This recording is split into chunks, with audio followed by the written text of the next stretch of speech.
I'm streaming. Hey! Hey! Look at us, Valentina. We are dancing. We are excited and we are dancing. Europe #1. Oh, we are Mexican champions, Valentina. Mexican. Muchas gracias, fanetos de Latina America, por su amor, por su apoyo. I have no idea what you're talking about, Valentina. Buenas noches, troopers and grinders. As you can see, the representatives of Europe were able to make their special appearances and win back their belts for their country, the true Mexicans of UFC 306, while those supposed Mexicans who were the prospects, they showed that they really weren't there for their country. You know what I'm saying? So as long as we can twist the narrative, it worked out in Mexico's favor. But Hank the Tank and Idaho Skatesman are here to break down the Sphere card, the best, the worst, the very subjective quality. So, but you know, Skatesman, what did you think of the Sphere card? Thought it was good. Pretty much all the way through up until the main and co-main event, as Anakin already said in the chat. Yeah, there was super lackluster. And not only that, like sort of very similar fights too, in that the one person just blanketed the other person for about 5 rounds. So yeah, that was both. But yeah, I mean, I think a lot of people are gonna forget some of the quality fights and moments that we saw in the undercard, and definitely saw between the openers and the co-main event.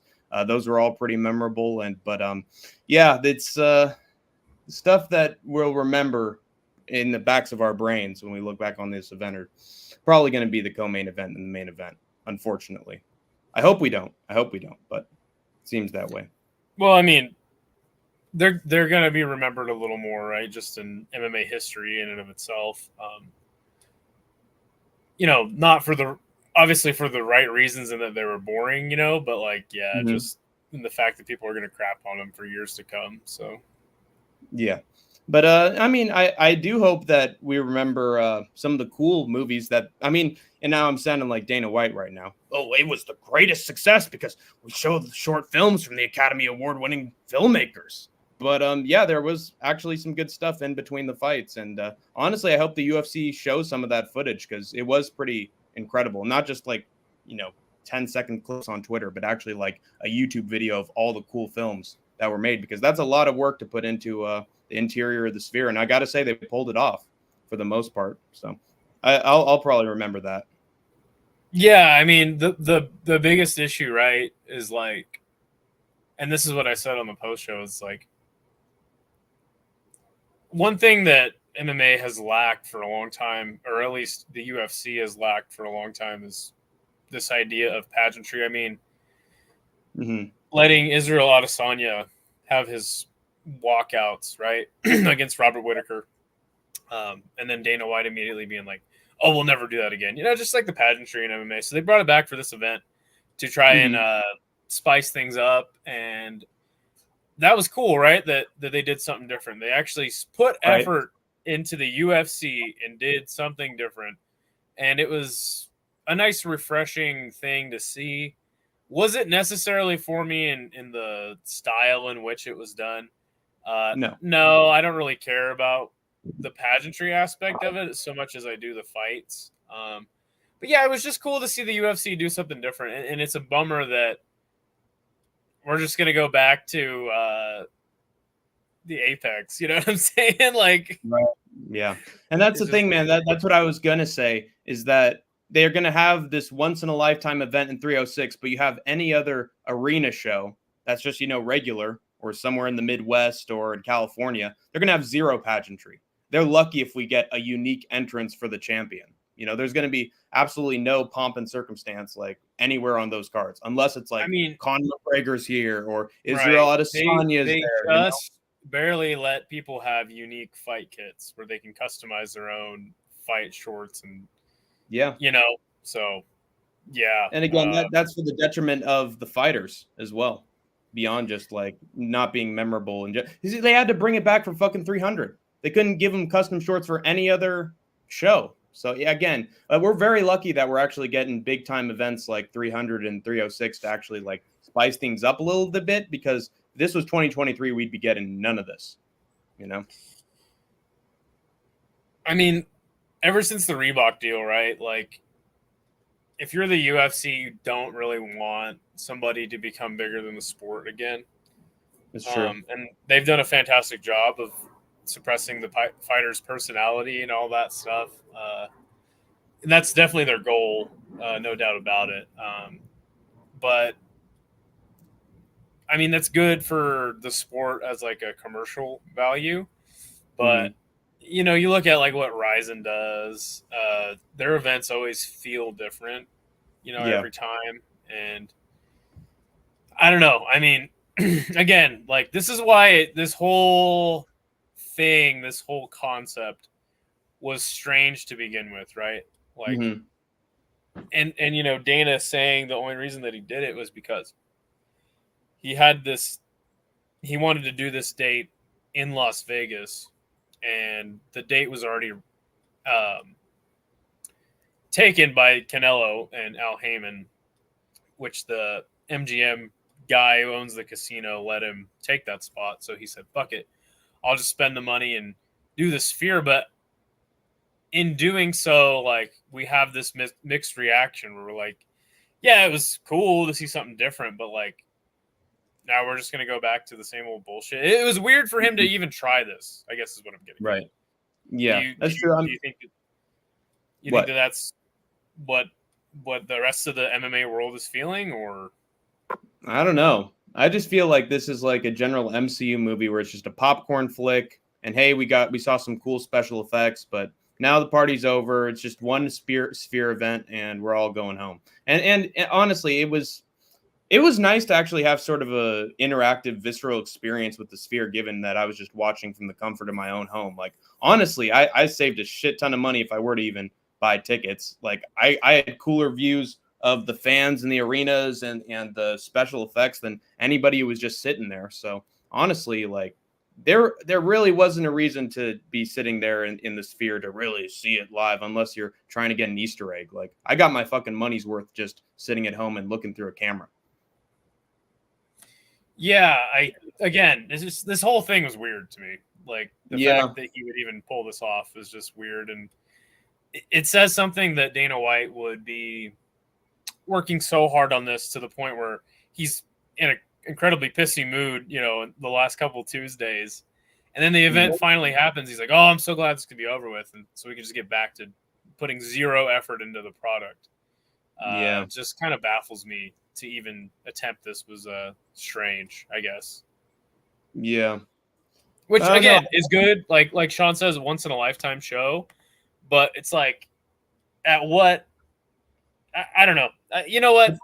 I feel like it's like a clout chasing kind of thing. Like, this is my legacy that I did this in the Sphere. It's not like I actually want to do something to entertain the fans. I want to do this for me before I'm on my way out. Dude, I think holy shit. I think that's a perfect way to summarize it, right? Like, hey, remember when Dana went to the Sphere? Like, that's all he wants people to be able to say. Yeah, he wants to entertain his people. Okay. That's a really good point. There you have it. Yeah. Well, anyway, I also have something. I have something to be very proud of, troopers and grinders, myself, and that is Hank's Locks and Underdogs for the weekend. Starting with KSW, we got Zuriko Jojua beating Werlison Martins by two rounds. Jesus Christ, there's only two? Well, I guess the Georgian got what he wanted. 2-round decision. Everybody had him by decision, and so I figured the one guy who was able to actually get a decision in KSW would get that decision against a Brazilian just stepping in on short notice. That is super weird, right? 2 rounds in a KSW. Was it an amateur fight? Maybe. He didn't look like an amateur because a lot of people were picking him. I see, and that's a professional kind of photo shoot to me as well. So, well, you know, our good friend Isha shit all over Khabib because he had 2-round fights in his amateur, or like in his early career, he had like weird 2-round fights. So, yeah, that's very strange. But hey, your lock hit. That's right. But not only that, my underdog for the night hit. with Radoslav Basuski beating Laid Zerhoni by round 1 KO. Somehow a majority of pickers got the Frenchman on their pick pages, and I just didn't understand it. Looking at the Tapology forum, almost right out of the gate, you know how they'll show like the initial couple fights of the main event, and then people usually give their picks right afterwards. Everybody had the poll winning this one, and then I didn't see one person pick Zerhoni on the Tapology page, and yet the majority of people chose the Frenchman. I wonder if there's a French base on Tapology that just always fade the French.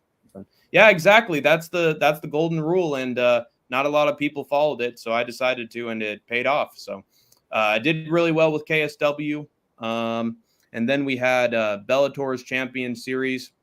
Which, by the way, in that KSW event, I watched the main event. A guy came in on 12 hours notice and got the win. Super sick. Not bad. But yeah, then we had Simeon Powell against Rafael Xavier. I picked Powell to win, but this was a really close fight.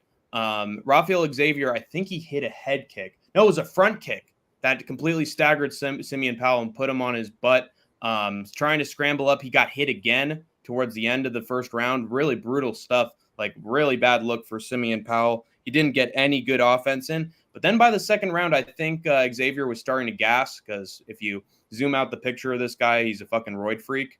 And eventually the roids were starting to wear off a little bit. He was gassing too much muscle. And Powell took full advantage of it. He made sure that he was the taller fighter and he was the rangier fighter in this, and just tagging him with big jabs and left crosses from far away. And then once he pressured forward, he was getting big combinations. And so he took advantage of his frame towards the second and third rounds. And it was still a really good fight. I'd actually, based on what I had seen so far, this was the best fight that I'd seen. But Powell was able to fucking pull it off, dude. He got the comeback, and it was a good fight. Reminded me of a fight in LFA, actually, which I'll get to later. But good job from Powell. The reason I don't have an underdog for this one is because the fight got canceled. So technically, Hank the Tank is undefeated on my underdogs for MMA at the very least. We'll get to boxing later. But yeah, boom, boom, boom, boom. That was Hank's locks and underdogs. Surprising. The reason why I also didn't have my underdogs and locks for LFA is because I did full card predictions for that one, because Hank the Tank attended LFA in Santa Cruz, and what a fucking card it was, troopers and grinders. So I picked everything, and I gotta say, if you look at the results, which we'll get to in a sec, I did pretty damn good. Yeah, let's run that card down. All right, sounds good. Yeah, first of all, just how did you feel about the event overall, and like how was the experience? How close were you to the cage? All that stuff. So we got cage side seats. They're relatively cheap, actually. God, what was it? It was like close to $100, just a little over $100. Fucking steal for those seats. I know that it's Santa Cruz, and it's a smaller show, not the most stacked or prestigious of competition. From the LFA contenders, there was like one contender on the show. But and plus, it used to be 13 fights on the card, and that got reduced to 10 fights. So that might have had something to do with the ticket prices as well. But still, Dad was able to get some really good tickets. We were cage side, although I will say there seems to be a difference when it comes to where you are cage side, because we were seated in the corners. You do not want to be seated in the corners, because you'll be looking, at least an LFA show, you'll be looking right at a freaking bar, and then there's a little action to the left, a little action to the right. And sometimes if you're in the wrong spot, there's going to be a big fucking cameraman right next to that. So he's already and depending on how fat he is, troopers and grinders, he could take up who knows how much of that corner. And then there's just a little kid like working with the wires on the camera right next to it. So literally like almost 50 to 60% of your view can be obstructed depending on the fight, depending how they're filming it. So that would be my recommendation. Beware the corners, or try to get the one that's the most farther to the edge, because if you have somewhere in the middle between those two, might get stuck behind a fucking crossbar. But yeah, and it always depends, like the arena as well, how many seats and all that too. So that's true. And what I noticed is that in the middle seats, nobody was around for like 50% of the card, and then they all showed up towards the feature fight, co-main event, the fucking casuals started to storm in. The fucking degenerates that you'd see at the UFC 306 in the most prestigious seats started to show up later in the night. And at first I was sort of scared because the show was looking pretty empty. But then by the time we finished up, it was almost completely full. I don't think it was sold out, but it was pretty close to the maximum. And they were going crazy, dude. We need, to anyone who's never gone to a live event, I would highly recommend just going to like a small ass show, because you'll realize that it doesn't matter if it's small. If you got fans that are passionate enough, it's going to feel like it's fucking loud in that room and that they're going fucking crazy. So would recommend going to any MMA show because you got the right crowd or community. It's always loud and it's always a good time. Lots of fun. Also met some really cool dudes, people who were sitting right next to us, including a guy who is now subscribed to Skate Tank MMA as a member of the Troopers and Grinders because he dug what we were doing. He looked at our channel and he thought it was legit. So we'll see him every now and again. I'm talking to Jay Smooth. I talk to Jay from Rush Hour every once in a while. No, it's he every time Degenerate Dane and I go and try to like go to a show, we try to say, "Hey Jay, why don't you come out?" He goes, "No." So that's what he's saying. Just go to a regional MMA show. You'll have a good time. That's what exactly. And then what else? Oh, I got to, and I put this in the thumbnail too. I got to talk to Mike Beltran a bunch, dude. He was basically the man of honor at the show. He's like ref royalty. Everybody was coming up for some fucking selfies with Mike Beltran, the original Viking with Leif Erikson when they discovered America for the first time. And I got some pretty cool photos with him. I got to chat with him after he was reffing his fights. Guy's fucking badass, dude. Did he invite you to join his prison gang? No, although I do have the tattoo in a private area I wouldn't like to mention as part of my prison tenure. So yeah, I'm definitely with him for life, Berber. And we do online chat rooms and we make conspiracies, man. But yeah, he did a great job. It was really fun. That was the best part of the whole thing. Not any picture, not any individual fight. Just chilling with Beltran. Where did you go? Oh, I went to Santa Cruz, LFA. Really good small show, and it paid off. We got a bunch of finishes and fun fights too, which we're about to break down here. Hold on, let me get things set up for a second. LFA 192, Electric Boogaloo. There we go. All right, so first fight on the card was Corvin Allen taking on Roger Severson. I predicted Allen by KO. A lot of people had him by KO. He's not usually the one to get KOs, but it just seemed like a lot of people were fading Roger Severson as having sort of a fragile chin and not that great of technique, that Allen would just dominate him enough that he'd find a finish. But no, it was back and forth for a lot of it. I will say that it was really smart of Allen during moments. Severson got him down on occasion, and then he would do what basically me and my dad always want you to do when you're getting pressured against the cage, and that's like try to find an angle to get some hits off and do some damage, no matter whether you're on bottom or not. He was like kicking the fucking leg of Severson over and over again, elbows to the head. Whenever he was in a bad position, that actually helped him get back to his feet most of the time. And of course, we were fucking screaming at him to do some damage. And hey, he listened to the coaches, man. Me and my fucking daddy listened to us. And then whenever he got to his feet, there were differences on the feet. Allen was just smoother. He was the longer guy, so he had better kicks, good pressure coming in. And yeah, this was just a master class. And when he needed to, he got the takedown. So he's got a decent fight IQ, and that's what helped him get to the finish line here, but definitely not a power puncher. And if he goes against a power puncher, you might have to fade him. Then we had Shad Walters against Jaime Mora Munoz. This was pretty bad on my end. A lot of people were picking Munoz against Shad Walters because apparently he's got power, just very little technique, and he's looked bad until he doesn't look bad. So a lot of people were thinking that the more consistent Mora Munoz would basically put the pressure on him and kick his ass for a dominant decision, but didn't happen at all due to the exact opposite. In fact, I don't think there was a moment of success for Mora Munoz because Shad Walters was coming in with heavy combinations. He's got underrated power in his fists because he hit him with a big right hand that just fucking dropped him, crumpled him. And then the referee, he hit him with a big left hand. He fell down like a rag doll. I honestly thought he was out for a second, but he survived. And then Chad Walters, he got a brutal arm-in guillotine like immediately afterwards. And his arm was like, oh, God, wriggling out in the air. And he just fucking tapped right away. So incredible work from Chad Walters. What was supposed to be a big underdog opportunity turned into one-way traffic from a guy who was getting finishes. And then he shushed the whole crowd and told him to shh, silence, not me. I'm better. And then we actually talked to him a little bit as he was coming out of the cage. And I was saying, dude, a lot of people counted you out, including me. So great job getting it done, man. You looked really good in there. And he said, hey, thanks, man. And then he headed out. So that was pretty cool. Chad Walters is more like fucking Chad Walters. Know what I'm saying? He is the one who knocks. Chattest man on the planet. Exactly. The shaddest man. Then we got Alpuni Pagoa against Houston Skibek. I mean, just look at these guys' fucking profile pictures and like just try to see who you'd pick just based on first impressions.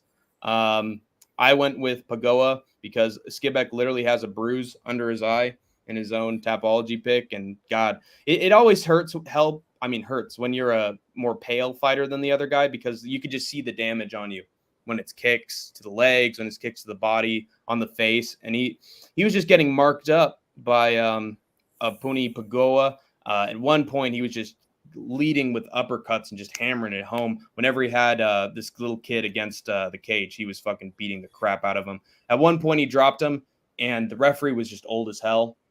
He reminded me of that referee that Isha fucking despises. He hates his guts. Chris Tione. Yes, Chris Tione. And that it was this should have honestly been in the Herb Dean's Hall of Pain. Expect this to be on Herb Dean Hall of Pain on Tuesday. The referee would not stop it to save this guy's life. It took like 5 or 6 extra seconds for him to stop this thing. And this kid probably had to be carted away. It was bad. But I picked the Hawaiian because Hawaiians are tough as fucking nails and got it done. Brutal round 1 finish. So we're already on a fucking streak of finishes on this card. They were getting the ball rolling and it just kept on going. God, and then we had Theo Haig taking on Dylan Dibitz. This was an example of a local Californian being the heavy favorite here, which is always smart because he gets the most noise, and people were fucking going crazy for Theo Haig on his way to the cage. And what's weird is look at this profile pic of Haig on the left. Guy is completely shaved bald in that he had a fucking Fu Manchu mustache and a mullet when he got in there. So this Tapology pick is way out of date. Mullet power. Yeah, exactly. The mullet fucking helped him a shit ton. Because then he looked fantastic on the feet, very technical.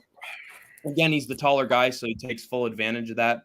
But he was also really good at taking the back, dragging Dibitz down to the ground. There were a few times where he could have gotten the submission. He wasn't able to, trying out some arm bars, rear naked chokes on occasion. I think this was one where Beltran was the referee. Second round it comes around, and then Theo Haig's fully on the back, just beating the tar out of him. But he just cannot for the life of him get the rear naked choke. But he does a weird thing where he grabs him. He grabs the neck. It's like not even a fully in. It's very unorthodox rear naked choke. And then Dylan taps once. He does little fake tap so that he can complain about it afterwards or have a no contest or something. And then Beltran's like, oh, no, you don't, motherfucker. You better tap fully. And then he's like, me, I'm tap out. And so Dylan showed that he was a fucking soy boy. And Theo Haig got the pretty easy submission, although it was hard to just get a hold of it, but he just dominated him from top to bottom. And the crowd went wild for this. So another great banger of a fight with a cool finish. Then we have a fight. I honestly don't know whether this fight delivered or not, but I'm doing pretty well on picks so far, by the way. One fight I've gotten wrong so far was that underdog with Munoz. But we had Isaac Thompson taking on Israel Delgado. Cool little fun fact about this, and it's sort of weird. You got an Australian guy and a guy from, I think he was Kyrgyzstan, not sure. But both those guys were coached by Uriah Faber, the California kid, was there at the event. And he was in both their corners. It was actually cool. What? I said to the guy next to me, dude, when Faber's done coaching, dude, you might want to actually head to the hallway so that I could get a fucking photo with Uriah Faber. He was in both of their corners? No, he was in Thompson's corner. This guy on the left, Thompson, and then in another fight. Oh, I was like, what? No. Okay. He was coaching for 2 different fights on this card. Okay, got it. Yeah, but they none of them were Californians. They were all from different countries. I mean, definitely a good rate of success there. But yeah, Isaac Thompson, it's a shame. He looked really good technically against Israel Delgado, but I feel like there isn't that much of a finishing instinct from him because there were moments where he could have easily gotten some ground and pound in that could have stopped the fight if he just hit him a few more times. But he seemed very hesitant. Like he wanted to make sure that he dominated and that he won decisively and didn't want to take too many risks. But thing is, man, when you're in a regional MMA promotion and you want to call up to the UFC, you got to show them that you can put yourself together a highlight reel, you know, and it seems like Thompson doesn't really have one, doesn't have a lot of finishes either. So that's a warning to Isaac Thompson to start to do more when you're on top to try to guarantee a choke or a finish or something. But yeah, this was one-way traffic. Solid fight. Delgado showed a few punches here and there that staggered Thompson, but for the most part, it was just complete control and good kicks and knees. But Thompson, he needs to have a better finishing instinct. And then in the second fight, when Faber was coaching, people who were sitting next to us ran back to the hallway and they took the fucking selfie with Faber and then they showed it to me. I was like, fucking lucky, dude. Also, there was a funny story. I had to literally call my dad and text him because he loves Uriah Faber. Like he's one of the first fighters that got him into the sport. And he's sitting there coaching, and I text him because he's in the bathroom or somewhere he's getting a beer. And so I'm like, dude, Faber's here. You got to get the fuck over here. And he runs here. And I said, dude, Faber's right there coaching. And dad was looking like 5 feet past me at this like woman with blonde hair. And, you know, I was like, dude, it's that guy. Look at the blonde hair. And he's like, no, that's a woman, Hank. What are you talking about? That's a woman? And then I was like, no, it's Faber. It's Faber. And then finally, he fucking looks around the pole and he sees Faber. He's like, oh, I'm such a fucking idiot. But took us like 2 minutes for him. Yeah, you know, Faber's long, flowy hair. I'm sure he gets mistaken for a chick from the back sometimes. Yeah, exactly. Well, he has had surgery done. But oh, he has sex change? No. But sorry. It is legal down there in Cali. So that is true. Well, I wouldn't be surprised. We then have, oh God, Juiceman is going, oh shit, we might have to have Juiceman on at the end. He's going crazy, dude. Yeah, I'll let him on to have his victory lap if he would like to. All right, Juiceman, at the end of the show, we'll send you a link.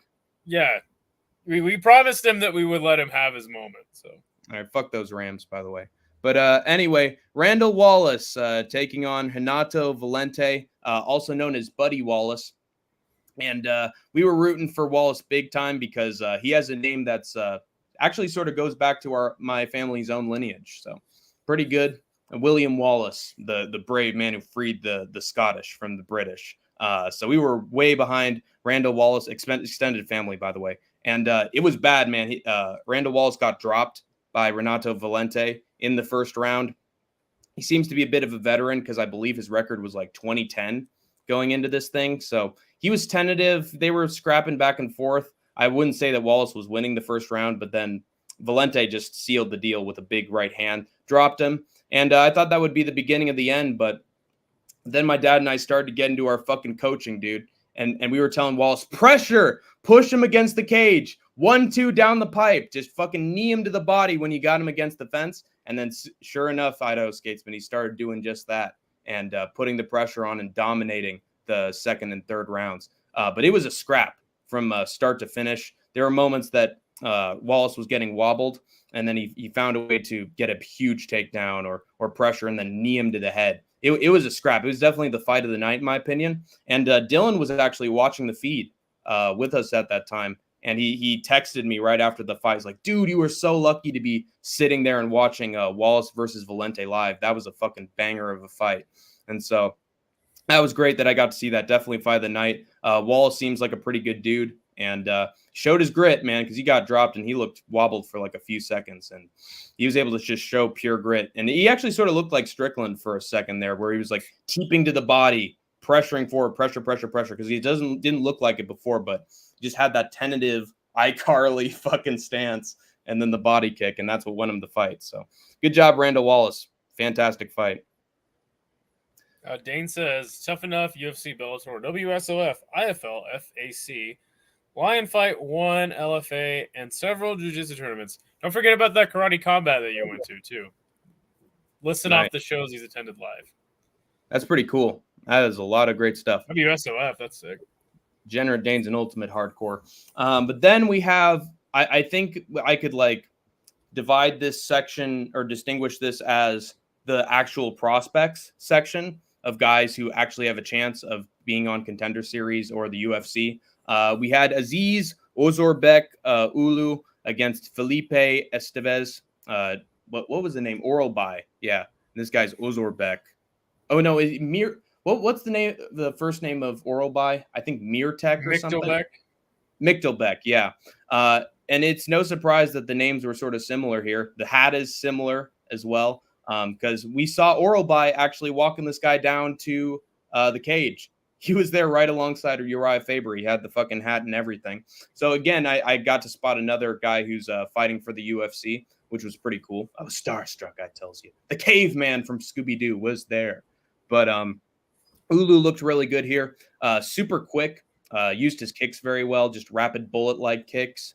And there was a moment where Estevez was like tripping over himself and he tried to shoot a takedown on Ulu, but really stupid idea. I was telling the guy right next to me, why would you try to wrestle, the submission artist?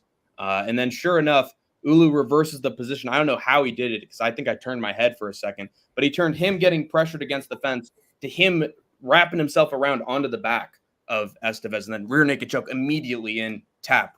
Quick submission attempt and finish. So this guy's got a killer instinct. Probably could have shown some better work on the feet, but that'll come with time. He seems pretty young, but he's got a good combination of submissions and striking ability. And then he had a solid post-fight promo because you'd think that California would be booing this man, but no, they were actually on his side and they were cheering him because they knew he was a good prospect. So good stuff from Ulu. That's the co-main event. And then I have no idea how I misclicked and picked Diaz. I clearly remember picking Climaco and clicking him, but that was an error. But technically, in terms of who I actually wanted to pick, I went 7-1 for this card. But this was a misclick. I was going with Climaco. He was like an 86% favorite, I believe. His flyweight division. It was like basically a number one contenders fight. Climaco was faster here. Again, the faster guy usually takes control. He was shorter than his opponent, but I just felt like we were doing mini coaching, and we're saying you're faster, hit the 1-2, do the counters. You're way better at it. And I think that's honestly what won Climaco the fight based on damage. And then there were moments where they got into scrambles and seemed like Climaco's wrestling was just a bit quicker because he found his way on top or in side control. And this was probably the most boring fight of the entire card, which is a shame because it was the main event. Thank God it was only 3 rounds instead of 5, so we got to get out of there pretty quickly. We stayed around afterwards though to just chat with the referees. Climaco was solid in the wrestling, and that's what paid off. Sort of reminds me of like a late stage Rose Namajunas fight where it's not anything to do with the feet, but just they're on top and they've got good scrambles, so hey, he won. It was similar to that. Wasn't very entertaining at all, but Climaco is definitely going to be the number one contender at flyweight. Also cut a pretty cringe promo at the end, so don't really care for him. But overall, really good night of action and some memorable moments. So definitely enjoyed that. Once in a lifetime experience for me. Probably going to be more than once in a lifetime. As my time here on MMA YouTube goes on, because Dad loves MMA just as much as I do. Fun stuff. Yeah. There was obviously one Friday fights was pretty sick, as it always is. Mm-hmm. But then I watched Fairtex fight that same night, which is also in Lumpini Boxing Stadium. And I didn't know this, but they do MMA fights on Fairtex fight now. And I got to say, those MMA fights are pretty decent, actually. Nice. Because, the big gloves are used in Fairtex fight for the Muay Thai bouts, and then they switch to the 4-ounce gloves for the MMA fights. They had a pretty well-known Thai fighter, and it was like the whole card was like Korea versus Thailand. Right. But they had a pretty well-known Muay Thai fighter. It was a sick fucking fight. That's cool. Well, it just seems like with some companies, the MMA fights are either good or they're bad, like depending on that how they've been built. And I think that people just kind of hate MMA fights as a whole happening inside of the number one Muay Thai stadium in the world. And then I watched RWS. The card was all right, wasn't super good. It was a tournament, and it was just cool to see like their defending champ see his work, and he didn't get a finish, but he's definitely like the guy deserving of the title because he was the most skilled, fast. But yeah, and then obviously was the big boxing event of the weekend. Do you have anything else you want to talk about before we talk about that? Just that I think I want to remember the good times at LFA this weekend. That's what I want to preserve, as well as that fight between Ribovic and Zellhuber. I'm going to remember that one. That was a fucking cracker of a fight. Really good stuff. So I'll watch that back. That's what I want to retain. So I came into this fight late, Stephen Fulton versus Carlos Castro, but I was very hyped for this fight. Nice. And it definitely stole the show because Stephen Fulton, obviously coming back from his loss to Naoya Inoue, Carlos Castro and him share a similar opponent in Brandon Figueroa. And both times that either of those guys fought, Brandon Figueroa was just a straight-up dogfight. These guys at these really low weight classes in boxing, they throw a whole bunch of punches, and there's not a lot of clinching. This fight was just like that too, but the difference was that Carlos Castro had actually dropped Stephen Fulton. And, anytime a fighter gets dropped late in a fight, whether it be MMA, boxing, kickboxing, they kind of win the narrative of the fight. Yeah. And Nate Diaz for sure. By the end of the fight, they had ruled the split decision in Stephen Fulton's favor, which the fans were furiously booing. What's up, Rafuko? Good to see you, my friend. Hey, Capitan. So, yeah, Fulton wins the decision, but a little sour in his comeback fight after losing to Naoya Inoue because a lot of people thought it was close. And so do the judges, it being a split. We then had Rolly that fighting. Or go ahead. Fulton was tuning up the opponent from just what I was watching from Jay from Rush Hour, and then I tuned out. But I didn't know that Fulton got dropped towards the very end. But I think that you are right that fans create the narrative based on, dude, if there were no rounds, this guy. And like I said, I came in at the later half of the fight, so I didn't really get to judge it. But like I said, I was really hyped for that fight, and seemed like it lived up, and it definitely stole the show. Rolando Romero fought this guy, Manuel Jaimes. Hank the Tank told me that Jaimes was gonna knock out Rolly. Well, I tried to tell him most likely underdog. I tried to tell him that was probably not gonna happen, but obviously Rolly has looked vulnerable in some fights against guys who were champions in the weight class, though. So I wasn't counting him out completely, but yeah, he just pretty much cruised, and Jaimes had some moments, but ultimately Rolando just kind of dominated the whole fight. He wins the unanimous decision. Yep. The fight of the night, though, for sure. Possibly outside of what's that? What do you think is Rolando Romero's future after this? Do you think he needs a few more tune-up fights before he can find himself in a main event scene? I honestly could give a shit less about anything that Rolly does. Right. But, in the weight class that he's fighting in, which I believe, 140. Mm-hmm. There's no shortage of opponents there. So right. Any one of those guys at the top end of the weight class would be fine. I'd really like to see him versus Regis Prograis personally. Like I said, I don't really give a shit about Rolly. The next fight was Caleb Plant fighting this relatively unknown guy, Trevor McCumbee. Everybody was hating on him, clowning on him because he kind of looked like a narc as he was coming in the ring. He had like narc shades on. Whoa. Mustache, mullet. Yeah. So we were all clowning him, but man, he beat up Caleb Plant and bullied him for the first 4 rounds. I mean, knocked him through the ropes at one point, knocked him down. And I was like, dude, what is Caleb Plant even doing in there? But like the warrior that Caleb Plant is, man, he came back. He was throwing short shots to McCumbee while he was up against the ropes. And McCumbee just did not know how to fight off the ropes. Caleb Plant kept cornering him, and by the time of the stoppage, which was the 9th round, he just landed enough flurries on McCumbee that the referee had stopped it. A lot of people were saying it was an early stoppage, but in my opinion, he was definitely on his way out. He took a lot of punishment from the 5th round on, and I think that the stoppage was fine. It was for an interim title, so there is some more leeway I think you should give to fighters in a title circumstance. But overall, like, Caleb Plant showed that he's got heart, and that was something I was questioning from him heading into this fight. Could he face adversity and come back? He proved that in spades, man. And this was the boxing fight of the weekend for me, man.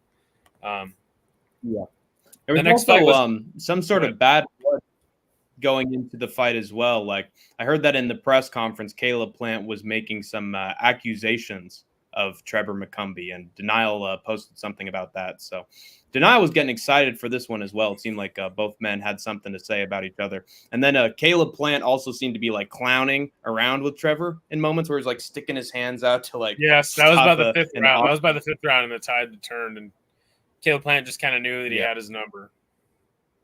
Right. So, hey, Cool Breeze, good to see you. Yeah, my man, Cool Breeze. Up? Shout out to Atlanta. We then had Erislandy Lara versus Danny Garcia. I knew that this fight would suck, and it totally did suck. It was terrible, horrible, in fact. Until Erislandy Lara landed a jab on Danny Garcia, and then he just took a knee, and he just stopped the fight, just quit fighting. Yeah. He took a knee as the bell rang, and then he quit in the corner. So, I think that's it for Danny Garcia. Time to hang him up. As far as Erislandy Lara, I mean, this fight was terrible, and the stoppage was really weird. But he's 41, man, and he just got a stoppage over a pretty big name inside. Obviously Danny Garcia did his best work at welterweight. But, I mean, Danny Garcia, man, he always loses the big one. This fight was no exception. It was for the WBA middleweight title. And, I mean, the story of the fight is really how Danny quit. But Erislandy Lara, 41, still getting it done, man. Fight was terrible, but hey, good for him. Yeah. Do you think people are going to remember the fight, or are they going to remember the finish? That's what I'm saying. Yeah, like, people are just pretty much going to talk about how Danny Garcia quit. Yeah. But Lara champ again. Yeah, he was actually defending the belt, so this was a title defense. Right, yeah, I remember that too. I remember him winning it. So obviously, the next fight was Canelo Alvarez versus Edgar Berlanga. Did you watch this fight? I watched the highlights of it.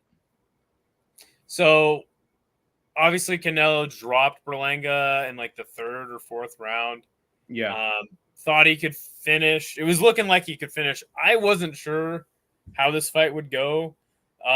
It was pretty much how you expected it, though. Like, Canelo just kind of cruising, later stage Canelo, just fighting smart, not really going super hard, but the most interesting aspect of this fight was not Berlanga's fighting ability. It was his ability to make the fight insanely weird. He headbutted Canelo deliberately a few times. Yikes. There was an exchange where they were like clinching and then talking shit, and then the referee tried to get it up, and Canelo just kind of like pushed the ref. Oh, and was like, get the fuck out of here. And like the referee fell down. Oh my. They were jawing back and forth, getting in arguments. But then by the end of the fight, this was hilarious to me. And this is, I think, a big problem with just about all of Canelo's opponents. They respect him too much. And I think Berlanga's outbursts were a symptom of him trying to not respect Canelo, which is why he pulled all that weird stuff on him. But by the end of the fight, he was basically blowing the guy. Hugging him, telling him he's the greatest, and so whatever. Canelo wins. Good for him. Berlanga sucks. It's so weird, like the difference in treatment between boxing referees and MMA referees. Because it feels like with MMA referees, sometimes they can be a bit too cruel or deciding of fights, whereas in boxing, like literally Floyd Mayweather can just kick a referee out if he wants to, or Canelo can. Yeah, I mean, that was an exhibition fight, so and all ran by Floyd, but I mean, this was ran by Canelo, you could say. No, not necessarily. It's just more like Canelo is paying everybody, as in he's the he's the main attraction. You know what Right. I'm saying? Yeah. That particular bout in which you're talking about was an exhibition fight, pretty much set up entirely by Floyd's promotion. So yeah, Carney. But yeah, I mean, did you have any thoughts on this fight? It just seemed like a classic Canelo performance to me. At one point, Canelo drops him. He beats him up in moments. He doesn't drop him again. He makes sure that the fight goes to a decision, that he wins unanimously. But in some of the replays, I did see Berlanga offering some resistance to Canelo when he was coming in with some little counter jabs that were sort of hurting him a little bit. I mean, not wobbling him, but definitely like, oh, that snapped his head back. Yeah, flush shots. It's not like it was utterly domination and Alvarez looked perfect all the way through. Like he took some opposition in the fight, but I would say it was definitely Alvarez's fight. Yeah, I didn't score a single round for Berlanga, so I don't know. I mean, I think even one of the judges scored it like 119. The rest of them had it 118.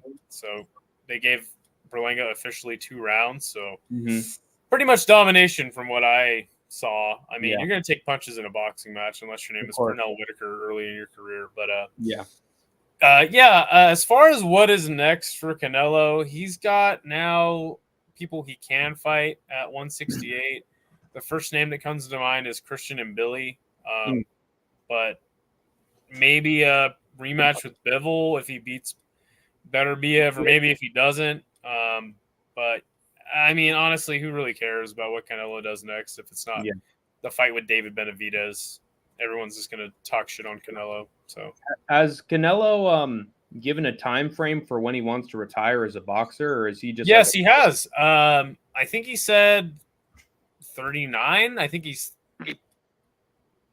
either 39 or 36. It's like in 4 years from now.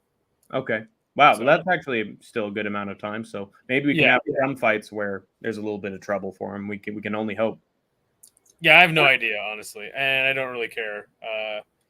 I like to watch Canelo fights. I like Canelo as a boxer, but I don't think that he's going to be in like any more super high-profile matchups moving forward, unless it's.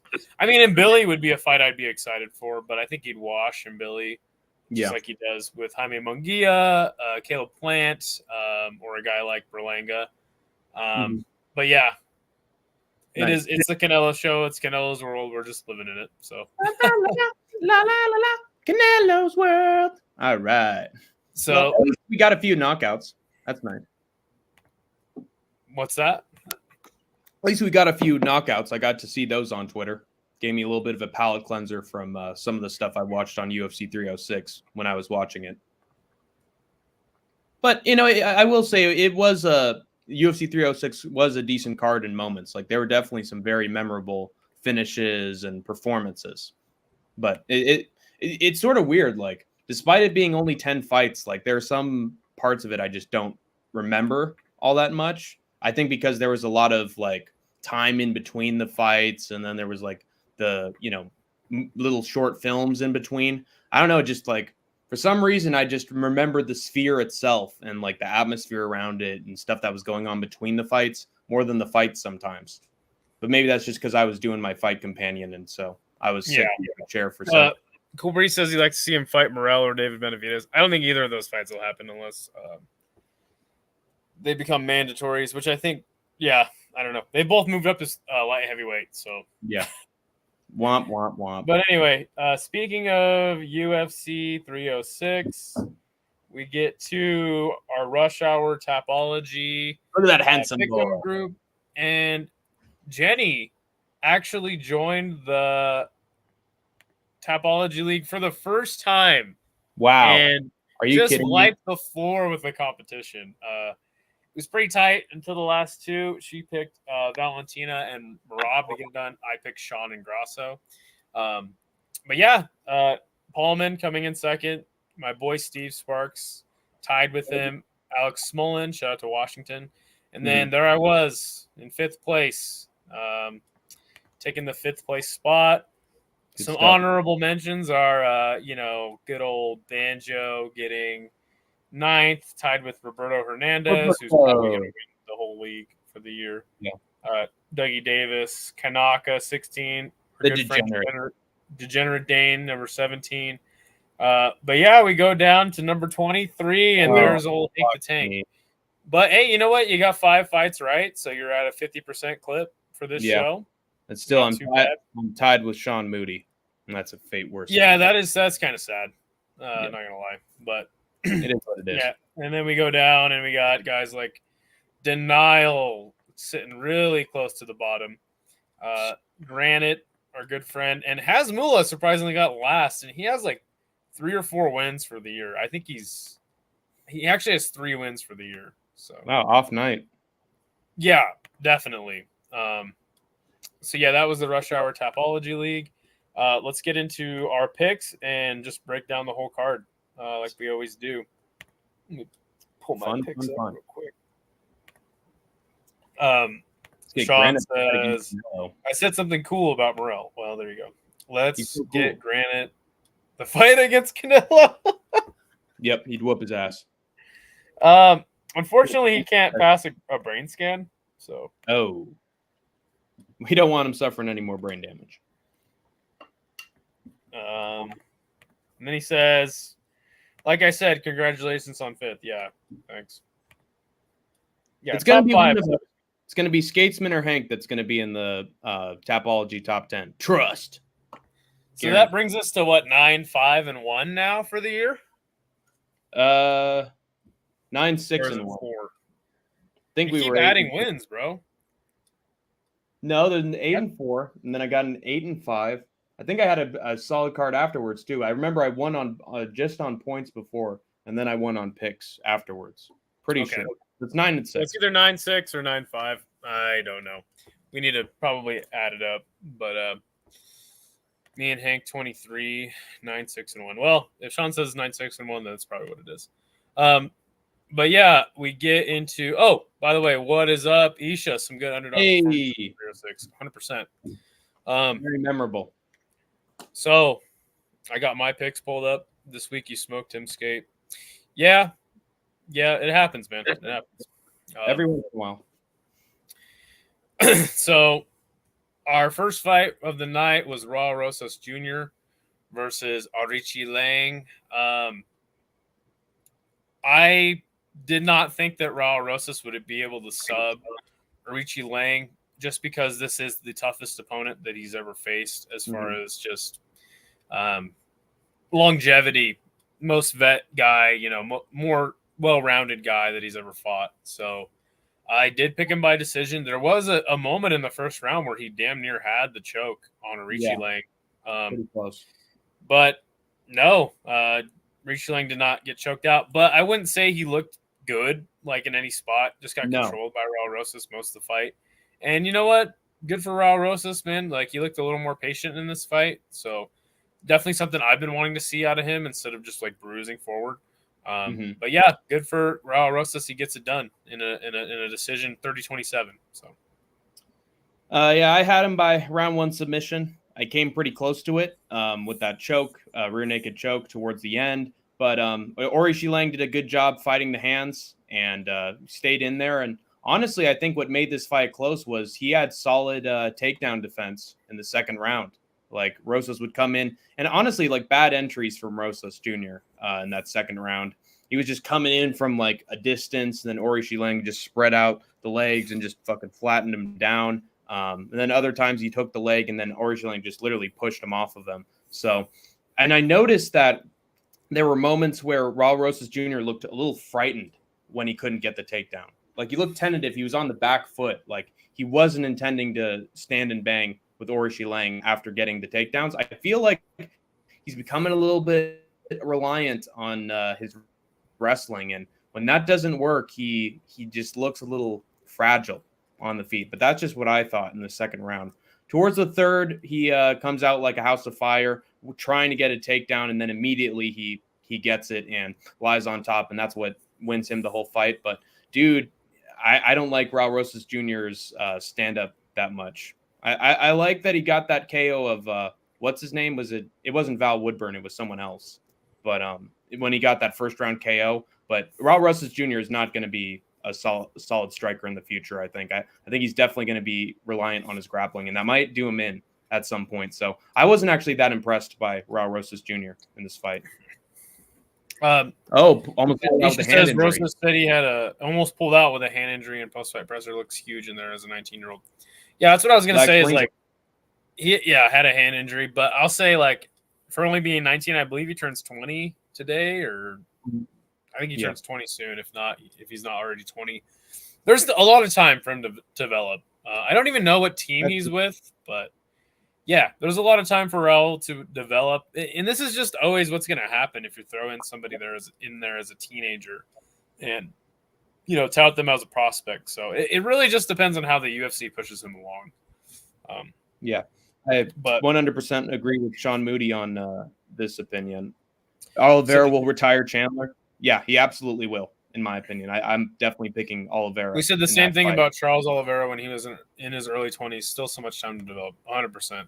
The next fight was Edgar Chairez versus Joshua Van. I thought this was a fantastic fight. Joshua Van, there was a moment where he got hurt in the first round. Or was that in the second? I can't remember. Either way, there was definitely an exchange there where I thought Joshua Van was going to get KO'd, man. And I was sweating this pick.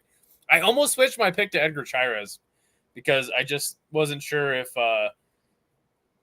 Joshua Van getting knocked out, like, what is it, less than 60 days ago? Or maybe it was like 36 days up to the event.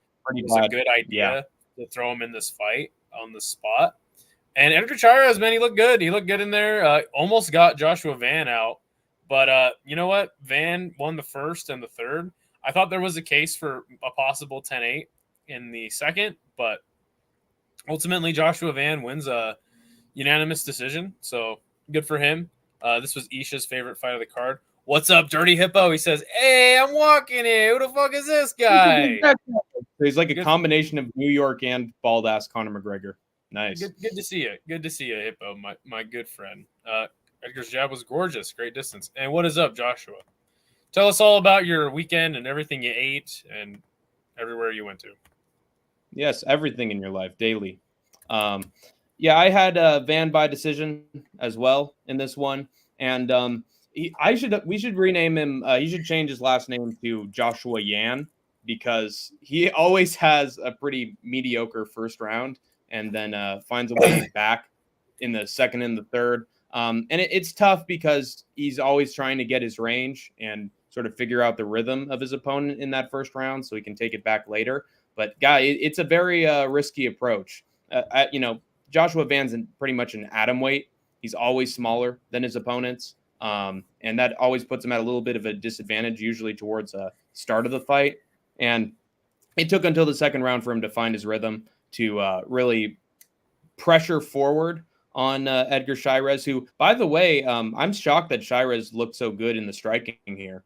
He's usually a very submission-oriented guy, and we really haven't gotten that many opportunities to see his stand-up as of late. But he actually cracked Joshua Van a few times here.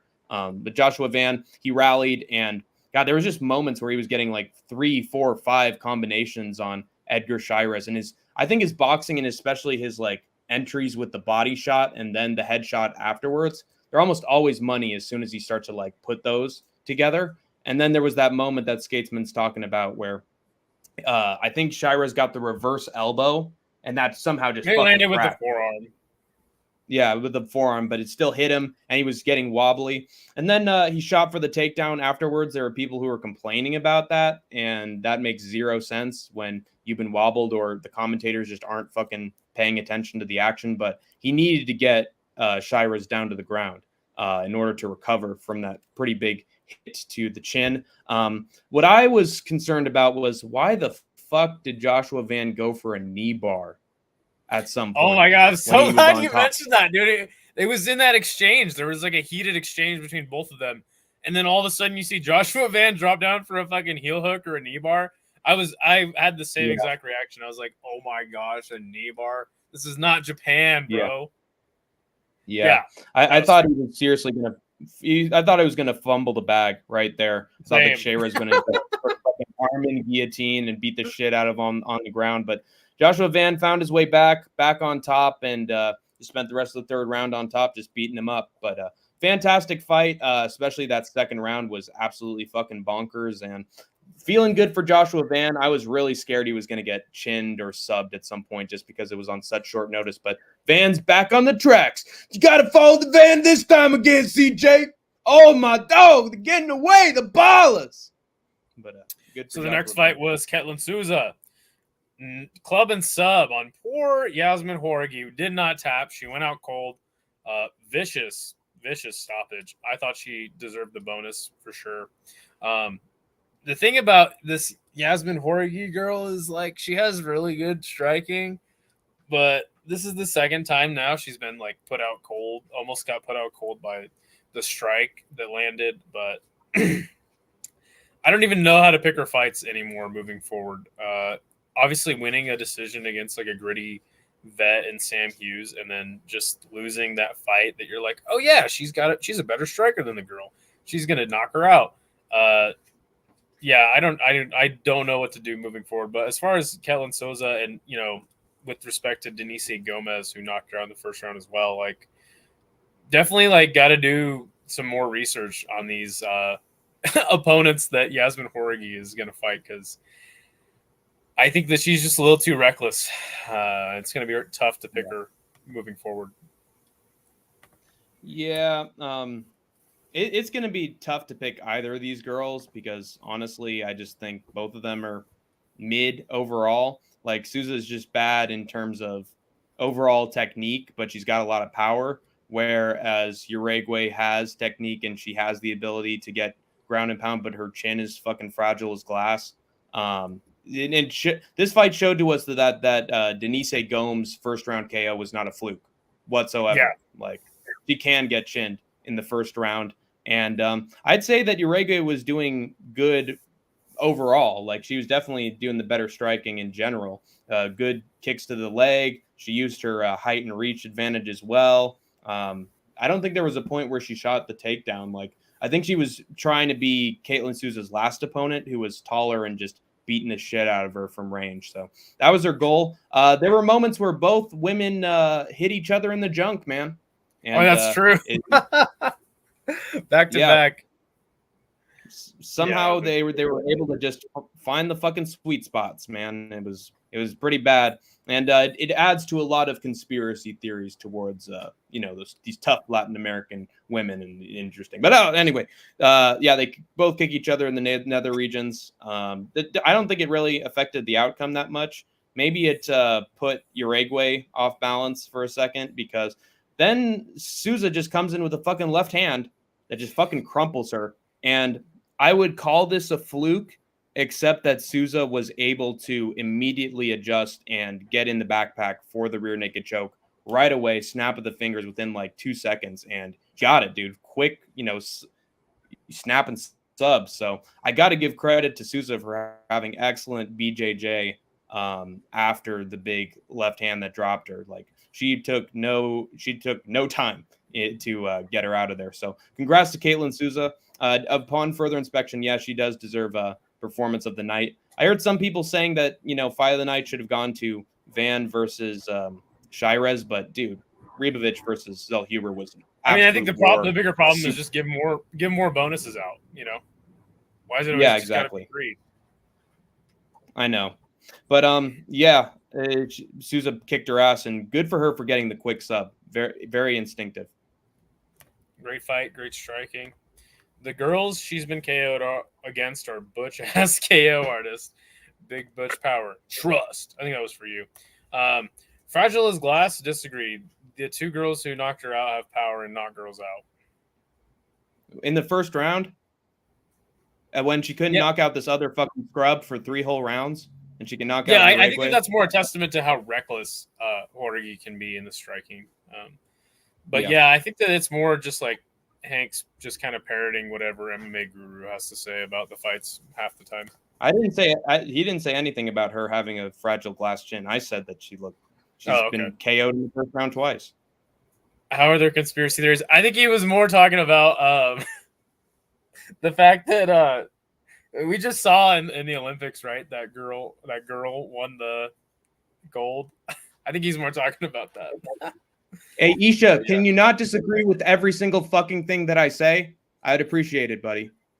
Why don't you just Hey, settle you know what? down and enjoy? He's just got a mind of his own. He watches enough MMA that I think his opinion is valid. So, hello, my name is Sean Moody. I was an addict. Now I'm an addict to MMA. Our next fight was Ignacio Bahamondes defeating Manuel Torres in the first round. Manuel Torres, man, I mean, for a guy who just likes to get on the inside and scrap, he wasn't really able to do much of anything to Ignacio Bahamondes, who just kept the distance, looked really good, got his kicks off, and ultimately just stopped Manuel Torres. Great win for him. Dude's super huge for the weight class. Another reason why I kind of was just like, I think that his kickboxing acumen would be able to win out over like the more scrappy guy in Manuel Torres. But yeah, super good win for Bahamondes. I wasn't expecting him to make it look this easy. And I guess we can maybe match make for him after this one, after you break down the fight. I'll pull up the rankings. Yeah.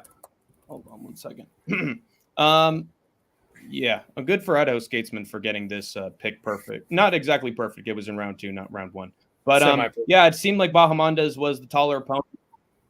Semi-perfect. He was taller compared to Miguel Torres, and I got to give credit to Bahamondes for actually having really clean boxing in this one and having a good counter game too, because it seems like Bahamondes is often very reliant on his kick game and throwing stuff from range, but this time he showed that his boxing is actually pretty solid along with his kickboxing, and that proved to me that Bahamondes could actually be a little bit of a threat in his division if he keeps cleaning up the striking, because Torres is a scary guy on the feet. He's very explosive. I expected him to be the aggressor in this one, but hard to be aggressive when the other guy's just timing you perfect coming in. And I think Bahamondes was able to do it twice with like a 1-2 or a right hand just coming in flush as Torres was jetting at him. And poor Torres, dude, didn't get to show any of his grappling. Did he even shoot once? I don't think he shot one takedown. If he did, it wasn't even close to successful.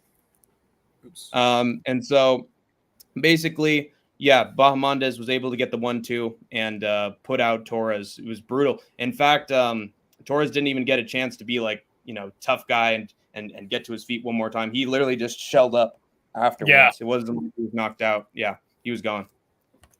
All right, he's just sour now. He says, I won't ask questions in cage or give opinions in the chat either. No, come on, man. Hank's just in a sour mood over this card that he just hated with all his life force. It really drained my good friend Hank the Tank. So don't let him kill your good time there, Isha, my friend. What is next? What is next for Ignacio Bahamondes? He's 31 on Tapology. Guys ahead of him they don't have fights booked are Ishmael Bonfim. Why not? He has a decision win against Vince Pichel. Before that, he knocked out Terrence McKinney. So maybe not. But a guy higher up the rankings is coming off a win is like Nasrat Haqparast. And then once we get into like 20, 21, 20 range, Drakkar Klose. None of these fights really doing it for you. Those are some fighters. Wait, list them one more time. I didn't hear you. I got Drakkar Klose, Nasrat Haqparast, and Ishmael Bonfim. I think I'd love to see Nasrat Haqparast and Ignacio Bahamondes fight. But again, that massive height disadvantage, would definitely give Nasrat problems. I guess Nasrat has some grappling, so yeah. So who would be his equal in terms of height? There's not really one. I mean, Ishmael Bonfim would probably be the closest. Yeah. So yeah, but no, I want to see the Nasrat Haqparast fight myself too. Hank looked dead and out yesterday. I agree. I was. Yeah, definitely was. Understatement. Shout out to his brother who won a championship on the regional scene this week too. I heard about that at the post-fight press conference. Bahamondes family. And I think he's like 5-0 in MMA now, and the Chilean media was like, dude, you got to sign this guy. I'm not salty. I just don't want to be banned. You will never be banned on this channel. You will not be banned. I reserve that for my mod status, not my status as part of the channel. And I've been asking to not be a mod on your channel anymore, Isha. So anyway, our next fight was Norma Dumont defeating Irene Aldana. I thought, and I said in the preview show that like if this was just a straight up kickboxing match, Irene Aldana wins. Not even close to correct, because that's exactly what this was. Norma Dumont defensively beat Irene Aldana, offensively outboxed and kickboxed her. Irene Aldana just looks completely shot to me. There was a moment, I think it was in the second round, where it was like at the very end of the second round, Irene Aldana got this like massive cut over her face, and it was brutal. Due to a headbutt. Yeah. So that obviously sucks, but I don't think that really, even if that didn't happen, I don't think that would have changed her fortunes much, because she really didn't do much of anything to Norma Dumont in this fight. Yeah, that was a nasty fucking cut. That looked like it was in a fucking 80s horror movie, and makeup artists on her for like a whole week. Crazy. Yeah, this was pure domination from Norma Dumont from start to finish. I expected Irene Aldana to at least have some problems for her, in terms of the kicks or hitting her with the big left hook. And to be fair, there were moments that she was able to connect with the big, hook around the guard, but it really didn't do much. And then Dumont just fucking schooled her whenever she was coming forward, just with a bunch of kicks to the legs. And a lot of people who were picking Dumont said the leg kick is there. And honestly, that was very smart of them to get a. I think it was like 30. I think it was like almost 40 leg kicks she landed. Yeah. Because Carol Rosa in their fight, that was what was basically Irene Aldana's kryptonite for most of that fight. So Norma Dumont was smart, and she was worth her salt. She knew how to throw that leg kick and basically stumble Irene at every point. And this just proves to me that I think that Norma Dumont is a very intelligent fighter, beyond her just being a really good grappler. Like, she knows how to bring a game plan into the fight and execute it. So this is like leagues above her performance against Germaine Durandamy. Like, she just fucking cooked here. To be fair, I feel like Irene Aldana seems like a pretty one-note fighter in terms of her offense. We even saw that with Carol Rosa. Just so happened that Carol Rosa had a pretty bad guard and defense, and that's why Aldana was able to connect so much. But yeah, Norma Dumont looks technically sound everywhere. Grappling, offensive striking. She didn't even need to fucking grapple, dude. I did worry, and I said to myself at one point, God, she might end up like an Erin Blanchfield, because she'll like stick to her striking or want to make it a striking match when she'll get to an opponent where she actually does need to grapple a little bit. So like her mentality might be like, oh, dude, I beat Irene Aldana in the striking. I can outstrike this girl as well. And then like that might actually hurt her, because I've seen it happen with a few women in her weight division. But as long as she's smart and knows what fights to implement the takedowns, I think that she has a really bright future. All praise Queen Bunda. No, yeah. Dude, I gotta say, like, Norma Dumont's been the chick at 135 for a long time, doing most of the work, knocking off most of the contenders. She should have gotten a title shot a long time ago, and really? I think she's pretty much proven that she needs to be like next in line for a title, which she won't be, because unfortunately there's nothing like that stands out about Norma Dumont. She's just a really good fighter. And you got obviously like Kayla Harrison. Oh yeah. There is one thing that definitely stands out. Visual, big one. Yeah, but it's a very big thing. But yeah, and you got girls like Kayla Harrison, next in line for the title. But in my opinion, like, Norma Dumont's basically like the uncrowned queen of 135. And I know that might be a stretch, but just seriously, like, I think that she's deserved a title shot for a long time, and it's probably never going to happen. Yeah, seems like a lot of these Brazilian contenders are not able to get their title shots recently. Again, it's just she doesn't do anything in the cage that's like spectacular. She's just really good. Big Norm, mostly decisions too. So stoked for her. Excited to see what's next for her, knowing she has more tools.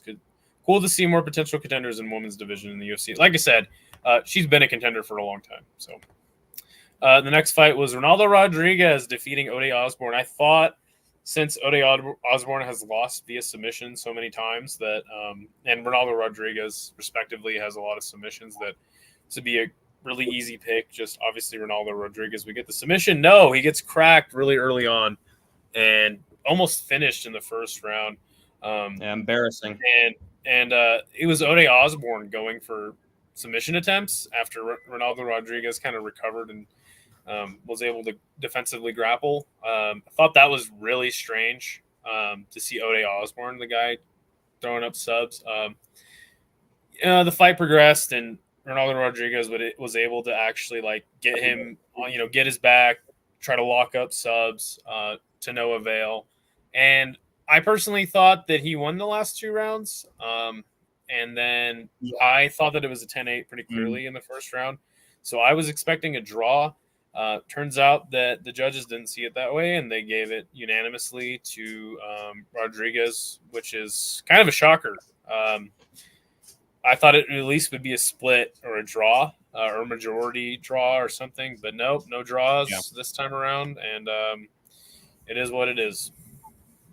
Yeah, this was such a weird fight. I was chuckling a little bit just knowing that Ode Osborne immediately dropped Ronaldo Rodriguez and that all that fucking star potential and all that fucking build up for the press conference was about to go to waste.